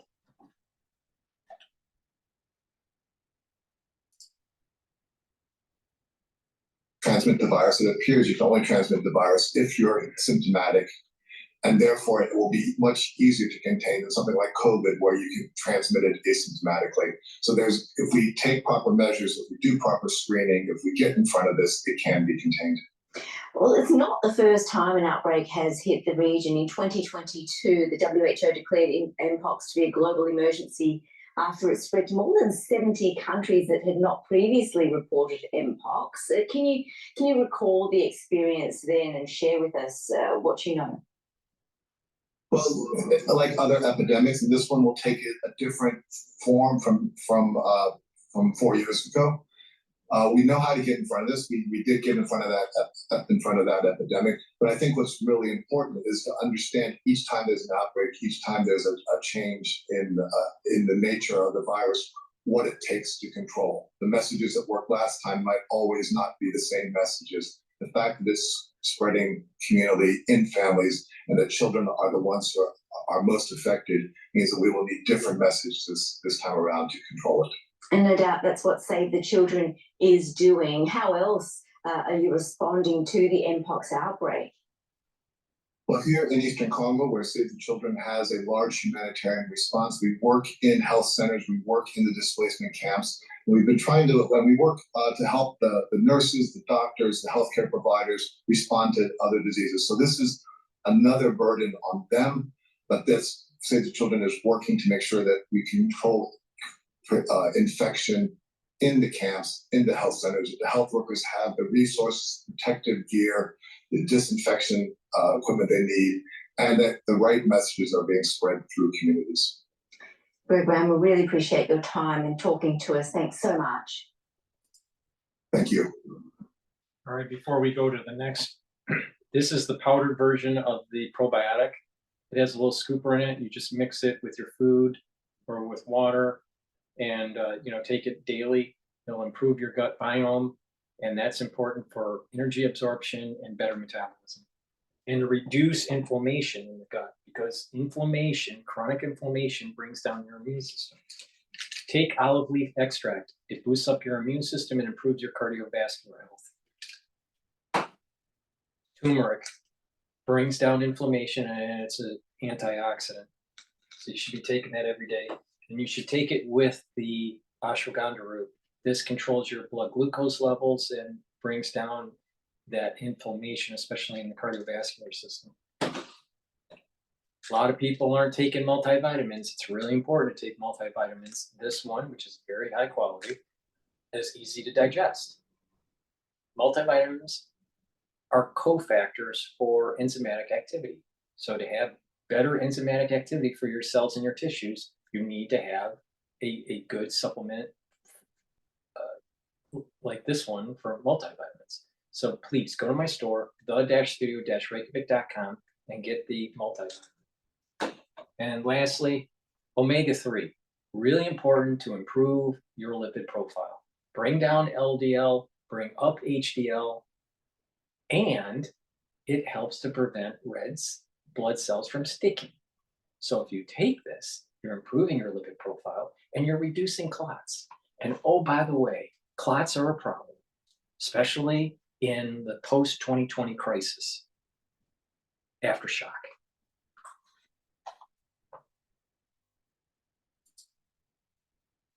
All right, next.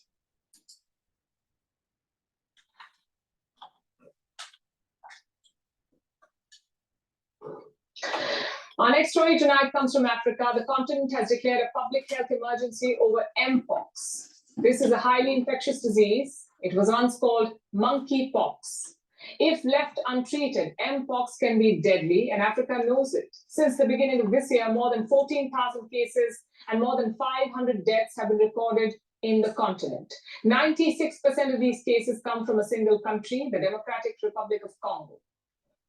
But now the disease is spreading across Central and East Africa at an alarming rate. Nations are worried that the virus might cross international borders. Here's a report. Africa is on edge. It's fighting a highly infectious disease. mpox, what was formerly known as monkeypox. The African Union has declared a public health emergency. I declare with a heavy heart, but with an unyielding commitment to our people, to our African citizens, we declare mpox as public health emergency of fundamental security in Africa. Mpox belongs to the same family of virus. Okay, so another thing that popped in my mind, okay? I've been listening to an audiobook that's talking about the CIA and how bad it really is, all right? It's really run, CIA, most operations by the CIA are just run by a bunch of clowns, and they get everything wrong. It's almost like a circus. But when they do things, when they do things, typically, they make it worse, not better, okay? So I'm reading this audio book hearing the audiobook. It's called Legacy of Ashes, I think it is. It's called Legacy of Ashes, the History of the CIA or something like that. All right, so I'm a little bit more than halfway. I'm like 65% of the way there. So I'm probably around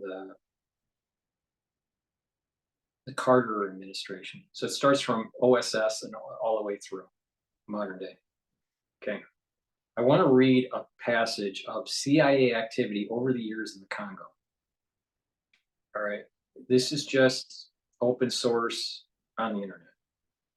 From 1960s to 1968, the CIA conducted a series of covert operations in the newly independent Republic of Congo, now known as the Democratic Republic of the Congo. These operate, and this is where all this mpox is happening.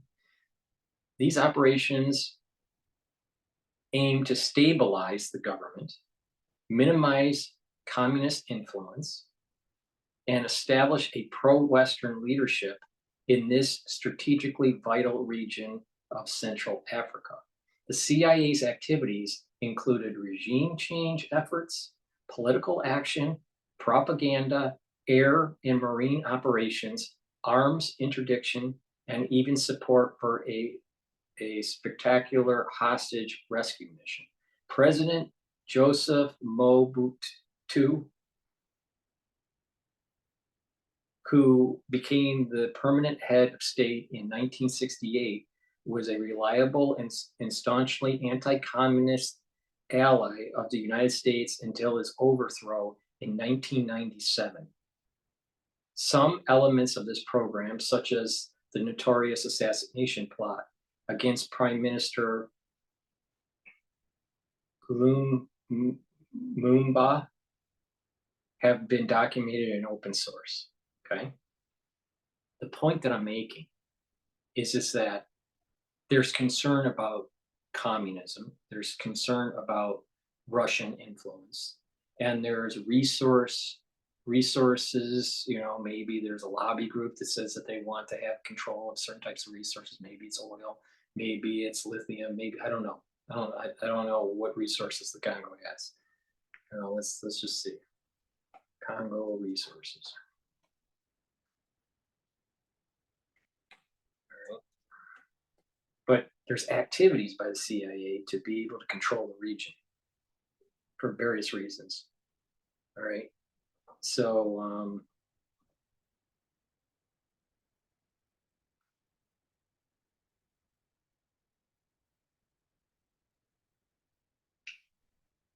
the Congo Basin, located in Central Africa, is abundant in natural resources as timber, diamonds, and petroleum. So, I can't prove, but what I'm saying is that how do we know? It's a hypothesis, it's a question, it's a research question. How do we know this is not a CIA operation?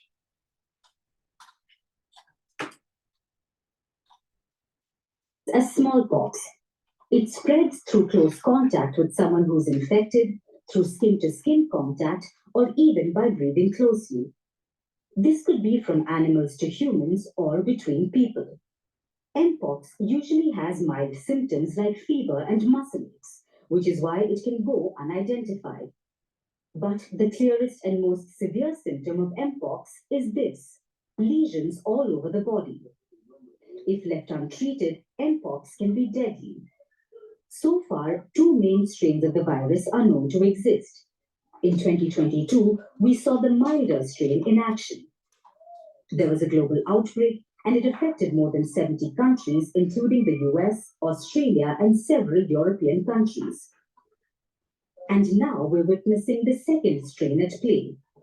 It's much more deadly, and it's causing devastation in Africa. But more than 96% of all cases are in a single country, the Democratic Republic of Congo. This is where the newly discovered variant was found. And since the beginning of the year, more than 13,700 cases have been recorded in the DRC, and 450 people have died. A large number of these deaths are among children. 130 suspected cases have arrived here, and of these, 50% are among children less than 5 years old. Up to the age of 18, that's 95% of the cases. So you can see that the over 18s are just 5%. What makes the situation worse is the speed at which Mpox is spreading. It has alarmed experts, and researchers say that the virus is quickly evolving and therefore spreading faster. Now the virus has spread to other African countries, including Burundi, the Central African Republic, Kenya, and Rwanda. So far, there have been more than 14,000 cases and 524 deaths in total. But experts say the situation is much worse. The evidence we have on the number of cases, the number of deaths, they are just the tip of the iceberg. And the reason is that Mpox is largely a mild condition. We have limited surveillance. We have limited capacity to do the testing that's required. We have limited capacity to do contact tracing and the reporting. But surveillance and testing are not the only problems. So is treatment. 3 vaccines can help cure Mpox. They're not widely available in Africa. So only people at risk or those who have come in close contact with an infected person are usually able to receive them. This is a multifold problem, and the fear is that the virus might spill across international borders.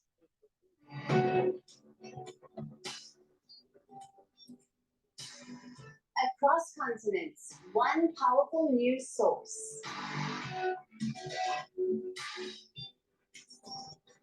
Bringing you diverse perspectives on the issues that matter.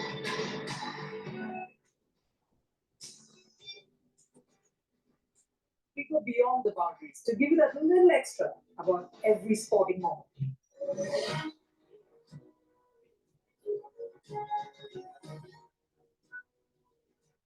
Us to bring you the news unfiltered and unwatched. Climate change is on our doorstep. It's just like every time. It's time for one tree for humanity. All right. One tree for Mother. All right. This one is the history. All right. So now I talked about the science of it, my perspective, a little bit of what the news is saying. Maybe there's some sort of operation that's going on. We don't know. I find it a little odd. Further investigation, there's a working hypothesis here. Now let's transition to the history, okay? The history of smallpox and what kind of epidemiologic curve was there in recent history, and how it was mitigated. Because we don't have cross-reactivity for mpox. Now, of course, we have our science is much better, our technology or biotech is much better, and biosurveillance is much better than 100 years ago or over 100 years ago. So you know, so it can't be a complete comparison, but you get an idea that we don't have cross-reactivity, and that if mpox gets to a developed nation, how it may be a problem. Okay, so we want to look at what's an analog. What sort of analog could we point to, right?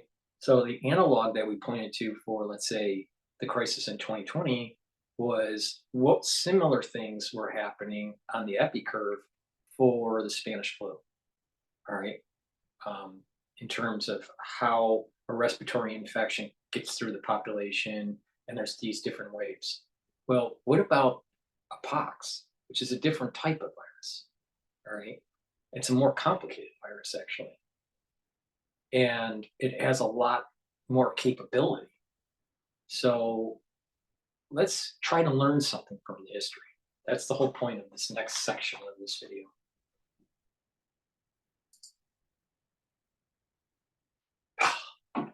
Today, not tomorrow, not next week. No, Today no, is no. the day I hope you will donate to Nope. support our movement, because Description of smallpox in China dating to 4th century AD. All right, here we go.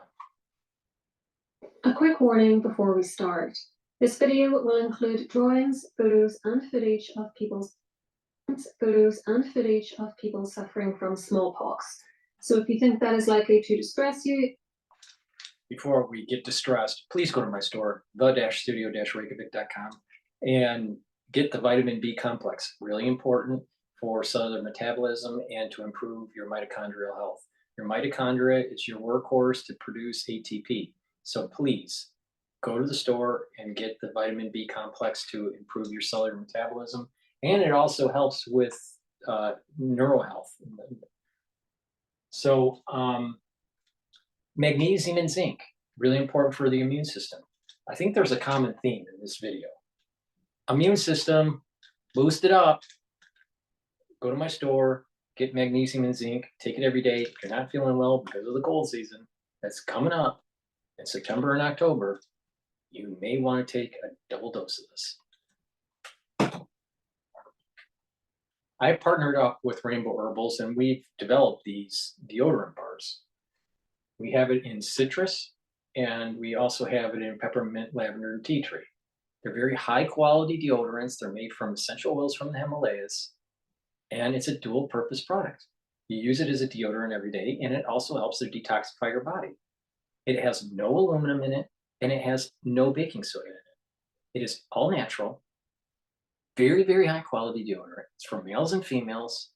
Please go to the store and get a couple bars of this to help improve your health, help support my work, and you'll be glad you did, because it is the best deodorant that you're gonna get. It's way better than that crap that Procter & Gamble sells.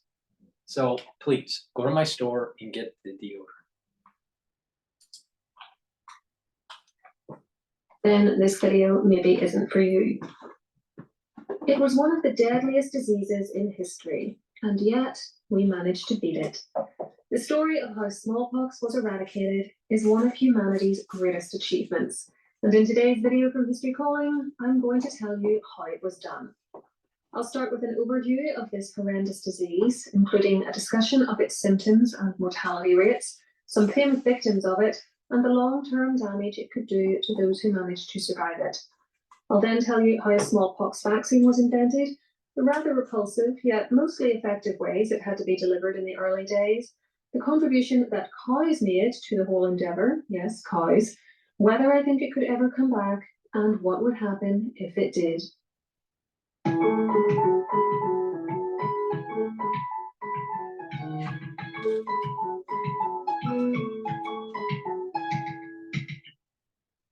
We have evidence for the existence of smallpox dating back to ancient times, though the debate continues as to when it actually emerged. The earliest reliable descriptions we have of it come from Indian texts which had been written by the 1st to 4th centuries AD, but which may have been in existence much earlier, perhaps as far back as the 15th century BC. There is also a description of smallpox in China dating to the 4th century AD, and it is often asserted that Egyptian pharaoh Ramses V, who died all the way back in 1157 BC, was killed by smallpox because of face lesions seen on his mummified body. This image shows the lesions in question, though they could have been the result of some other illness, so this evidence is not conclusive. The disease had certainly made it to Europe by the 6th century AD, though again, there is some evidence it may have been there much earlier, and was possibly the plague of Athens of the 5th century BC.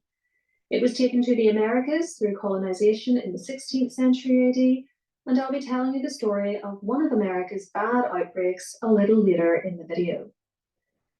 Smallpox, which is more technically called the variola virus, affected only humans and almost always passed from host to host through interpersonal contact. That meant that it needed a large population centre to stay active. In small population centres, it would basically burn out after it had infected everyone available, as the infected would either die or survive and have lifelong immunity. It could only thrive and become endemic in large population groups, roughly 200,000 people plus, where new children were being born on a regular basis, thereby providing a constant source of new hosts. There were two types of smallpox. Variola major was the more severe, variola minor was much less so. It is no exaggeration to say that this was one of the most feared illnesses in history, despite stiff competition from the likes of the plague. The symptoms of smallpox were horrific, and its mortality rate devastating. It would first incubate for an average of 10 to 12 days, during which the infected person seemed perfectly healthy and was not infectious. Then a fever would emerge alongside malaise, a sore head and back, and sometimes vomiting and diarrhea.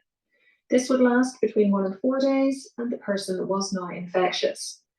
Next came the most famous of its symptoms, the rash. This could be over the patient's entire body, though the face, arms, and legs usually saw the greatest concentration, and it was horrendous. These painful, pus-filled lesions were full of virus and, assuming the patient survived, would last up to 4 weeks until they scabbed and fell off, at which point the patient was no longer infectious. If one did live, scarring, blindness, and infertility were just some of the long-term effects that could afflict you, as you can see in this image of a woman with severe facial marks and who had lost her sight to the disease. Many didn't even make it this far though, instead succumbing to the illness. I've seen differing mortality rates, in part due to the fact that it could differ from country to country and case rates weren't always well reported, but we're talking somewhere in the order of 20 to 40% for variola major and 1% for variola minor. Smallpox was killing 400,000 people a year in Europe alone in the 18th century, and it didn't discriminate in who it attacked. Some of history's most famous faces were killed or pockmarked by this disease. Queen Elizabeth I of England came down with it in 1562, for instance, when she was 29 years old. The treatment administered to her of wrapping her in red cloth will have done nothing to help, but she survived anyway, albeit with some scarring. 132 years later, Mary II was not so lucky. She died of the disease in December 1694, aged only 32. In France in 1711, it killed the Grand Dauphin, who was the eldest son of Louis XIV and the heir to the throne. So how did we finally get on top of this disease and ultimately wipe it from the face of the earth? The short answer is vaccination. Before I get into detail on that though, if you're enjoying this content, please give the video a thumbs up and subscribe to my channel with the notification bell switched on so that YouTube lets you know when I upload. For more from History Calling, you can also find me on Patreon, where I share perks including early access to videos and mini podcasts, and I also have an Amazon storefront which you might like to check out. I've listed various products there, usually history themed, which you might be interested in. These two sites, plus my Instagram page, are linked in the description box below for you. Thank you to everyone who already supports me by using them, and to those of you who make one-off donations to the channel using the thanks button underneath videos. Smallpox. GoDaddy Arrow can get my business online in minutes with AI. Let's see. Ooh, I like that logo. in India and China as early as the 11th and 12th centuries. They weren't like the super hygienic jabs we get in our doctors' offices today, though. These people practiced something called variolation. Remember, smallpox's official name is variola virus. This entailed extracting the pus from a smallpox sufferer's lesions and using it to infect a new person, often through a small incision in the arm. This image actually dates to the 19th century, but it shows the same procedure, and I must thank one of my friends who's Chinese for translating the text here to confirm for me that it was discussing the correct procedure. He knows who he is. In China, one could also be immunized by having ground up smallpox scabs blown up your nostrils. I did promise you at the start of the video that some of these early immunization techniques were not very pleasant. The practice would cause the person inoculated to develop smallpox, but typically a much less severe case of it, which could be as of this recording. Sweden confirms first case of more contagious variant of mpox disease outside Africa. BBC. This could be a problem.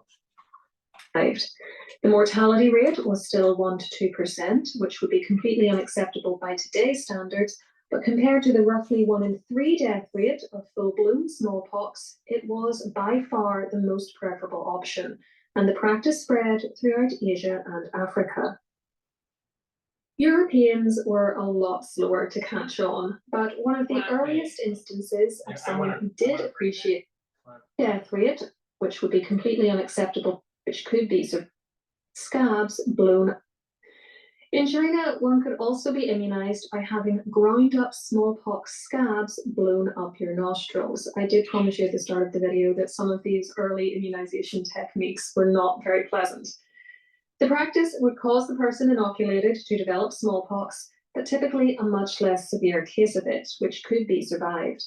The mortality rate was still 1 to 2%, which would be completely unacceptable by today's standards, but compared to the roughly 1 in 3 death rate of full-blown smallpox, it was by far the most preferable option, and the practice spread throughout Asia and Africa. Europeans were a lot slower to catch on, but one of the earliest instances of someone who did appreciate the benefits of variolation was Lady Mary Wortley Montagu of England. She had survived smallpox, but had been scarred, and had seen her brother die of it. In 1716, her husband became the British ambassador to Istanbul, then called Constantinople, and so she travelled to the Ottoman Empire. There, she observed the practice of ingrafting, as it was known locally, and decided to have it carried out on her young son, Edward, in 1718. It was a success. She later returned home to England, and when there was a smallpox outbreak there in 1721, she had her daughter inoculated too. The first time we know of that this procedure was carried out in Britain. There was considerable resistance to the idea amongst both the medical profession and the general public, partly based on fear, partly on xenophobia of what was seen as an Oriental practice. Lady Mary was loudly criticised in many quarters, but as her acquaintances saw her little girl recover well, it slowly gained a following. In August that same year, at Newgate Prison in London, a group of prisoners facing execution were offered the chance of inoculation instead, with the promise of freedom if they lived. All accepted, all survived, and one was deliberately exposed to smallpox afterwards to demonstrate that she was now immune. Still, many people refused to be vaccinated, but there were some high-profile supporters of the practice, including Caroline, Princess of Wales, later Queen Caroline, who had her children inoculated too, though her support and that of Lady Mary were often played down because they were women. Sadly, Caroline still died a horrible death, thanks to the many other deficits in 18th century medicine, which you can learn more about in my video on her horrific demise, linked on screen and below for you. Over in Boston, Massachusetts, variolation was also trialled in 1721 during a severe smallpox outbreak. It was championed by the Reverend Cotton Mather, a Puritan minister who had read about its use in Turkey and heard about it directly from his African slave Onesimus, who had undergone it before his enslavement and said that it was commonplace in his tribe. Many of the doctors Mather approached to conduct an inoculation trial with him were uninterested, but he enlisted the support of Zabdiel Boylston, and on the 26th of June, 1721, with the epidemic already well underway, he inoculated his 6-year-old son, his 36-year-old slave, and his slave's 2-year-old son. All three survived and thrived, despite having been experimented on without their consent, not that they were in a position to give informed consent given their status as children and or slaves. I suppose I should say that Boylston had already had the disease, so he couldn't experiment on himself, though even if he could have done, I wouldn't be surprised if he'd still preferred to use his slaves. There was a huge backlash against this experiment, despite its success, for as far as the locals were concerned, he'd infected 3 people with a deadly disease, which they might have died from or passed on to others, and there was a mistrust of foreign medicine. Boylston's life was in danger from retribution, but he continued to inoculate more people, and the hysteria amongst his opponents intensified. In the end, he did have to discontinue his efforts, but he'd shown that in that particular outbreak, inoculation had a 2% death risk as opposed to 15% for naturally acquired smallpox, and humanity was one step further along the road to widespread vaccination. The next significant advance. You may not aspire to win a professional sport title. You may just want to be the best mom you can be. And that's where Thorne really excels. The next significant advancements in the story of the smallpox vaccine came in the 1770s, 1780s, and 1790s. In 1774, Benjamin Gesty, an English farmer from Dorset, had noticed that those who caught cowpox, including himself, never caught smallpox. And so when the latter came to his town, he resolved to protect his wife and sons by inoculating them with cowpox. He put some scratches on their arms and transferred cowpox matter to them. All recovered, though his wife was very poorly for a time, and never contracted smallpox. Gesty's findings were not well disseminated, however, and so he is sometimes overlooked in the history of smallpox. It was only when his results were replicated by English doctor Edward Jenner that people really took notice. In 1796, Jenner carried out a cowpox inoculation on an 8-year-old boy called James Phipps, using biological material taken from a dairymaid called Sarah Nelms. 6 weeks later, little James had recovered, and most importantly of all, proved immune to variolation with smallpox. It goes without saying that just like in Boston 75 years earlier, there were no ethical boards to prevent experimentation on children. Jenner carried out more experiments in 1798 and then published his findings. They were considered groundbreaking. Here was a safer way to inoculate against smallpox than variolation. The new procedure was called vaccination after the Latin word vacca, meaning cow. The cow, by the way, which had been the source of the cowpox, was called Blossom and became something of a celebrity. Its hide is now in St. George's Hospital Medical School, and there's a portrait of her in the Royal College of Pathologists. As for Gesty, he did earn some recognition from the Vaccine Pock Institute in 1805, who gave him a testimonial and a pair of gold-mounted lancets in recognition of his work. They also had this portrait of him painted, and as you can see, his gravestone also commemorates his contribution to the fight against the disease. Incidentally, there is a story that a Dr. John Fuster had given a paper to the Medical Society of London about the connection between cowpox and smallpox back in 1765. However, according to that society's own website, it wasn't founded until 1773, so that story must be an error. Even after Jenner's publications on his work, there was still resistance to the idea of inoculation, as you can see in this image, which depicts people being vaccinated and then developing some of the features of cows. Ridiculous when you consider that humans had been catching full-blown cowpox for centuries and not transforming into bovines, but it just shows that scaremongering and misinformation are not new phenomena. Over time, this immunization technique was further refined so that human-to-human or cow-to-human transmissions were no longer necessary. Instead, a more hygienic vaccine could be produced en masse in labs. Such was the procedure's evident success that it became compulsory in much of the US during the 1840s and 1850s. From 1855 on, for instance, children in Massachusetts had to be vaccinated before they could go to school, and immunization of infants had been made the law in the United Kingdom in 1853. However, conscientious objection was allowed there from 1898 and made easier to claim from 1907, and this undercut the vaccine program. World War I caused a resurgence in cases, and in 1919 there were 300,000 cases in Europe. But overall, the trend was a downward one, and smallpox became rarer and rarer in the developed world. When there were outbreaks, such as one in Glasgow in 1950, around 300,000 people rushed to be vaccinated. European flare-ups now tended to be caused by the increasing amount of travel seen during the 20th century, as more and more people flew in particular. But thankfully, they were able to be contained with few deaths, and it became increasingly common in some places to demand certificates proving that one had been vaccinated before you were allowed out of one country and into the next. By 1953, the disease had been eliminated from Europe and North America and some small Asian countries, but it remained a serious problem in Africa and other parts of Asia.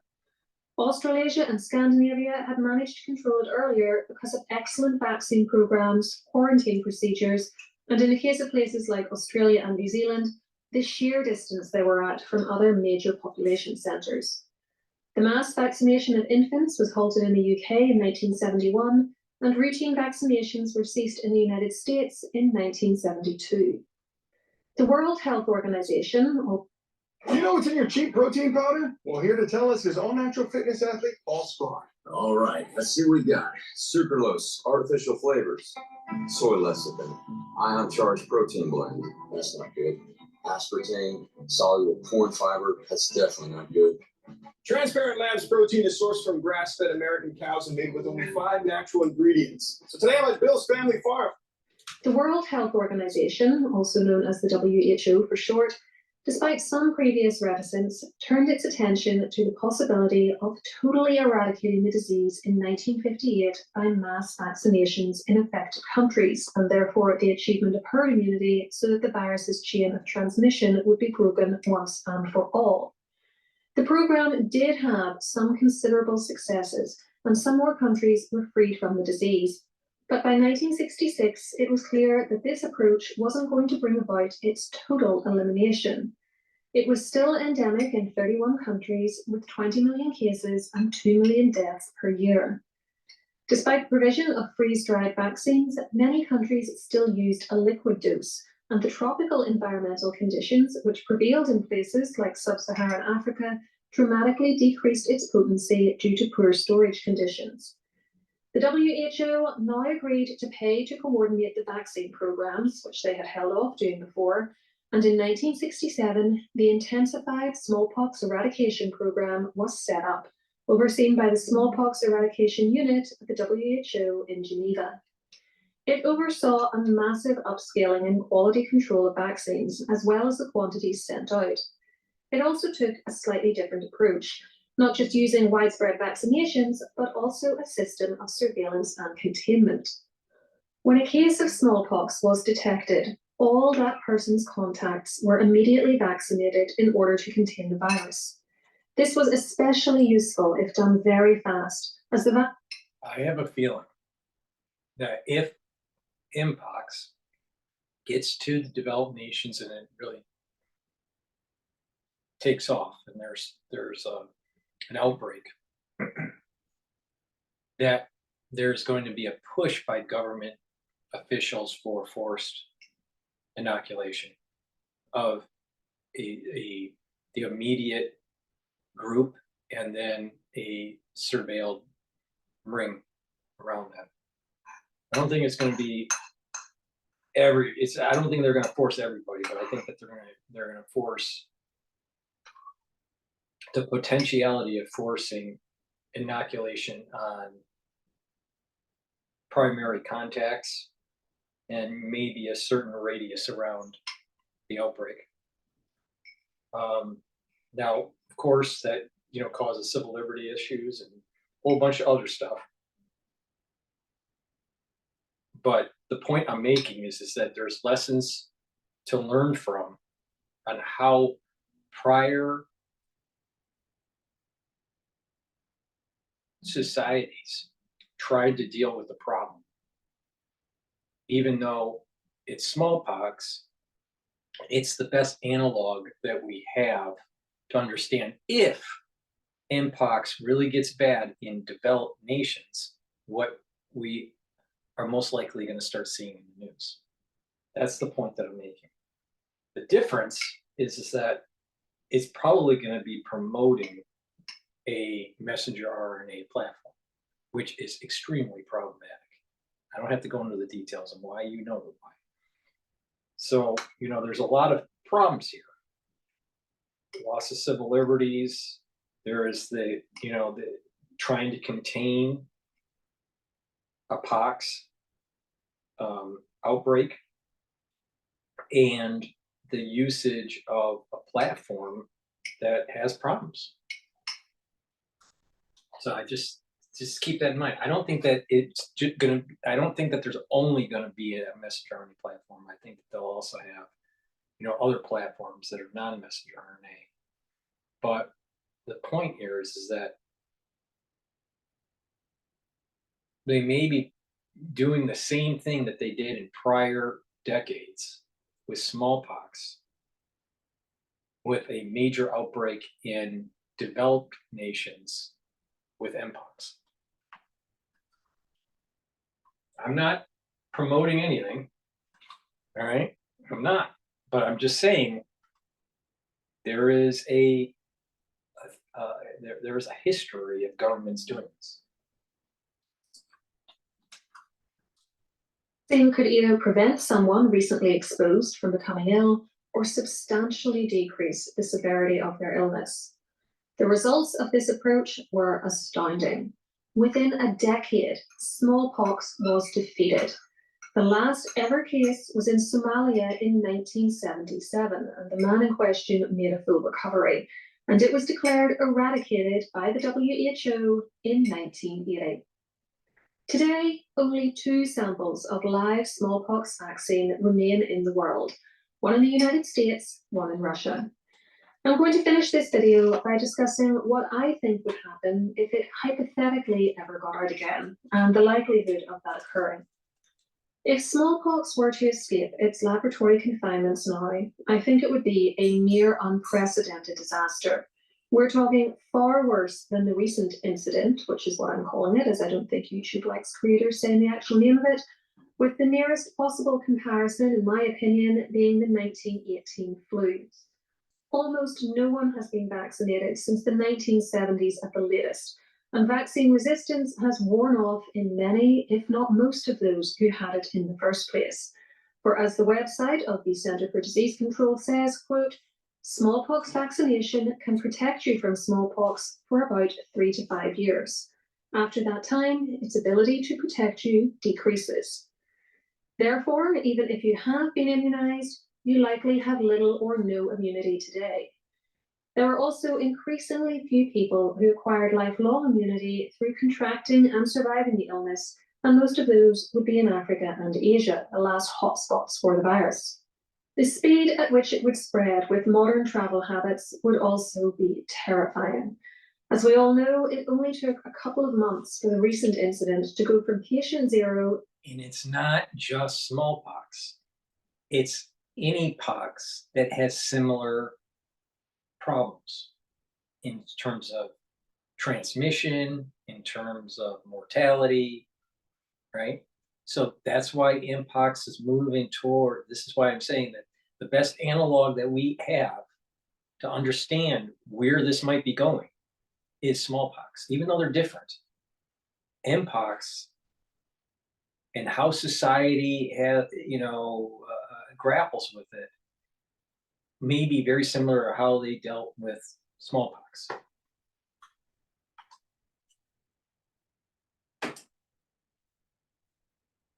A worldwide crisis, and its mortality rate was nowhere near as high as variola majors. Dear forbid then that this disease was ever released back into the wild, for it would have a virtually blank slate to work with and could cross international borders with ease. Most doctors have never even seen it and may not immediately know how to diagnose it, and its mortality rate could potentially wipe out up to 2/5 of humanity if there wasn't a very fast and efficient vaccine rollout. There would be things in our favour though.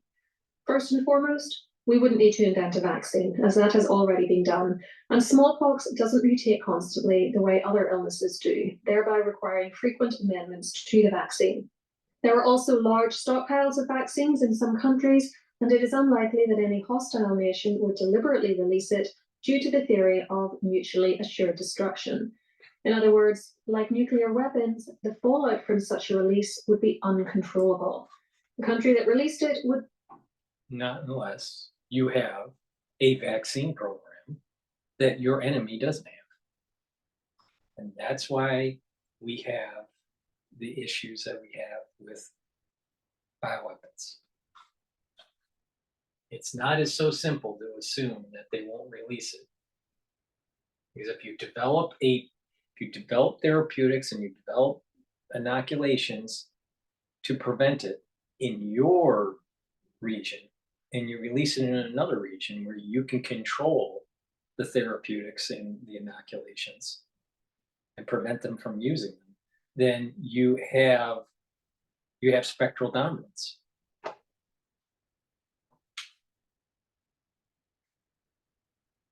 So she's wrong on that.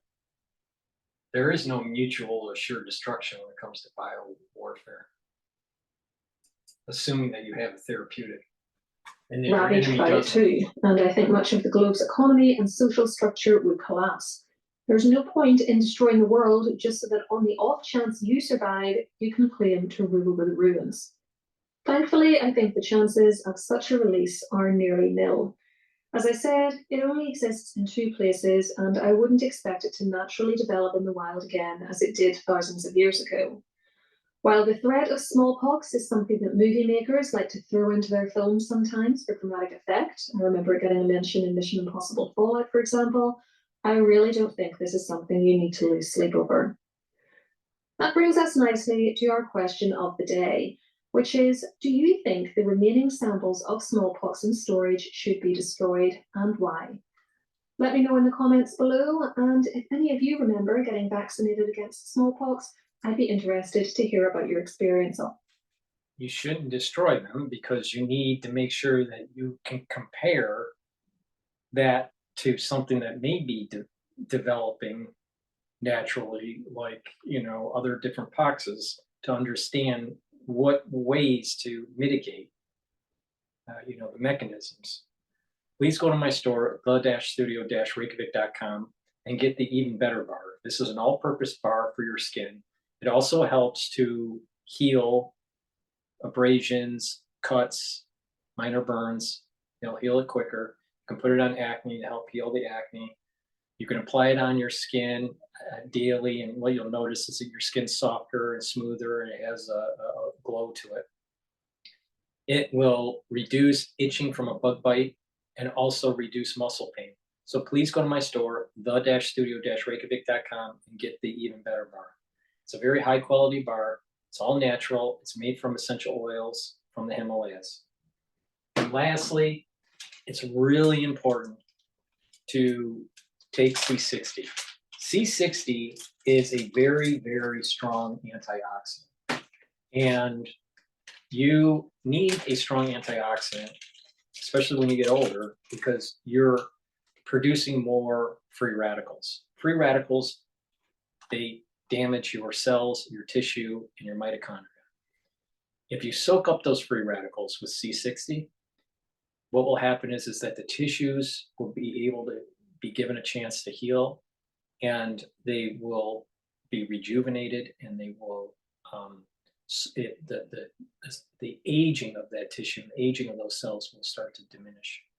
And in addition, it will boost up the health of the mitochondria, and you'll have more ATP. When you have more ATP, your cellular processes and your tissue processes will all improve, and your immune system will improve. So it's really important to take C60. C60, again, is a very strong antioxidant. I have it in a 2 ounce, which is this configuration, a 4 ounce and an 8 ounce configuration. You take a teaspoon of it a day, soak up those free radicals. You can get it in avocado oil, extra virgin olive oil, or MCT coconut oil.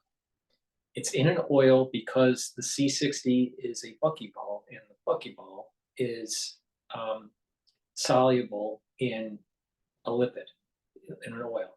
So please go to my store, the-studio-reykjavik.com, and get the C60. I take this every day. It is a major component of an anti-aging protocol, and a protocol to just boost up your immune system and boost up your overall health. It's super important to take every day.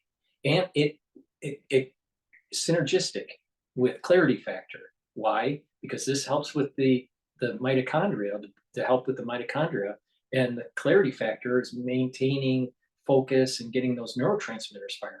So it's synergistic. It's also synergistic with resveratrol. Why? Because resveratrol is also a antioxidant, and it also helps to boost up the mitochondrial health. So it's really important to follow what I do, and take these different types of supplements and stack them. The key is stacking.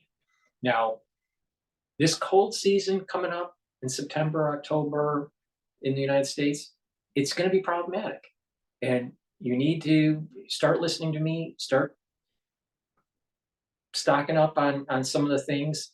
Go to the store and get either the beginners, the anti-Fauci beginners box, the advanced box, or the anti-Fauci deluxe box. And that is your protocol to get through it. And there's a benefit. Not only is it to get through the cold season, but it's also a stacking to just boost up your immune system, and you'll notice that you'll have more energy and you'll just be healthy. So it's a win-win. You're prepared, and you're boosting up your immune system, and you're getting healthy. With proper diet, proper exercise, proper supplementation, filtering your water, training your brain, read, write, try to be positive, talk to people, stay away from social media, and you're gonna just age slower, all right? And you're gonna be more vibrant, all right? There's no one magic bullet, right? One thing to do, right? It's a stacking, and the doing it continuously, so there's a compound effect. You do that, proper balancing exercise, proper stretching, and you're going to do wonders. So please go to my store, the-studio-reykjavik.com, and get the products that I offer. Hopefully you learn something about mpox, about the science, about where we're at currently, with the news cycle, and the analog. What was the history of smallpox? All right. And that if mpox gets worse, especially in the developed nations, what governments might do. So please go to my store, the-studio-reykjavik.com, and help support me by purchasing the products that will help support your health. Please share the links. Please ask your social media to follow me. I would greatly appreciate it. Like I said, I have things to say that people need to hear, right? So, and by working this through as a community, we're going to be able to mitigate some of the problems that are on the horizon. Please share the links. Please ask for your social media to follow me. Thank you for listening, and have a nice day.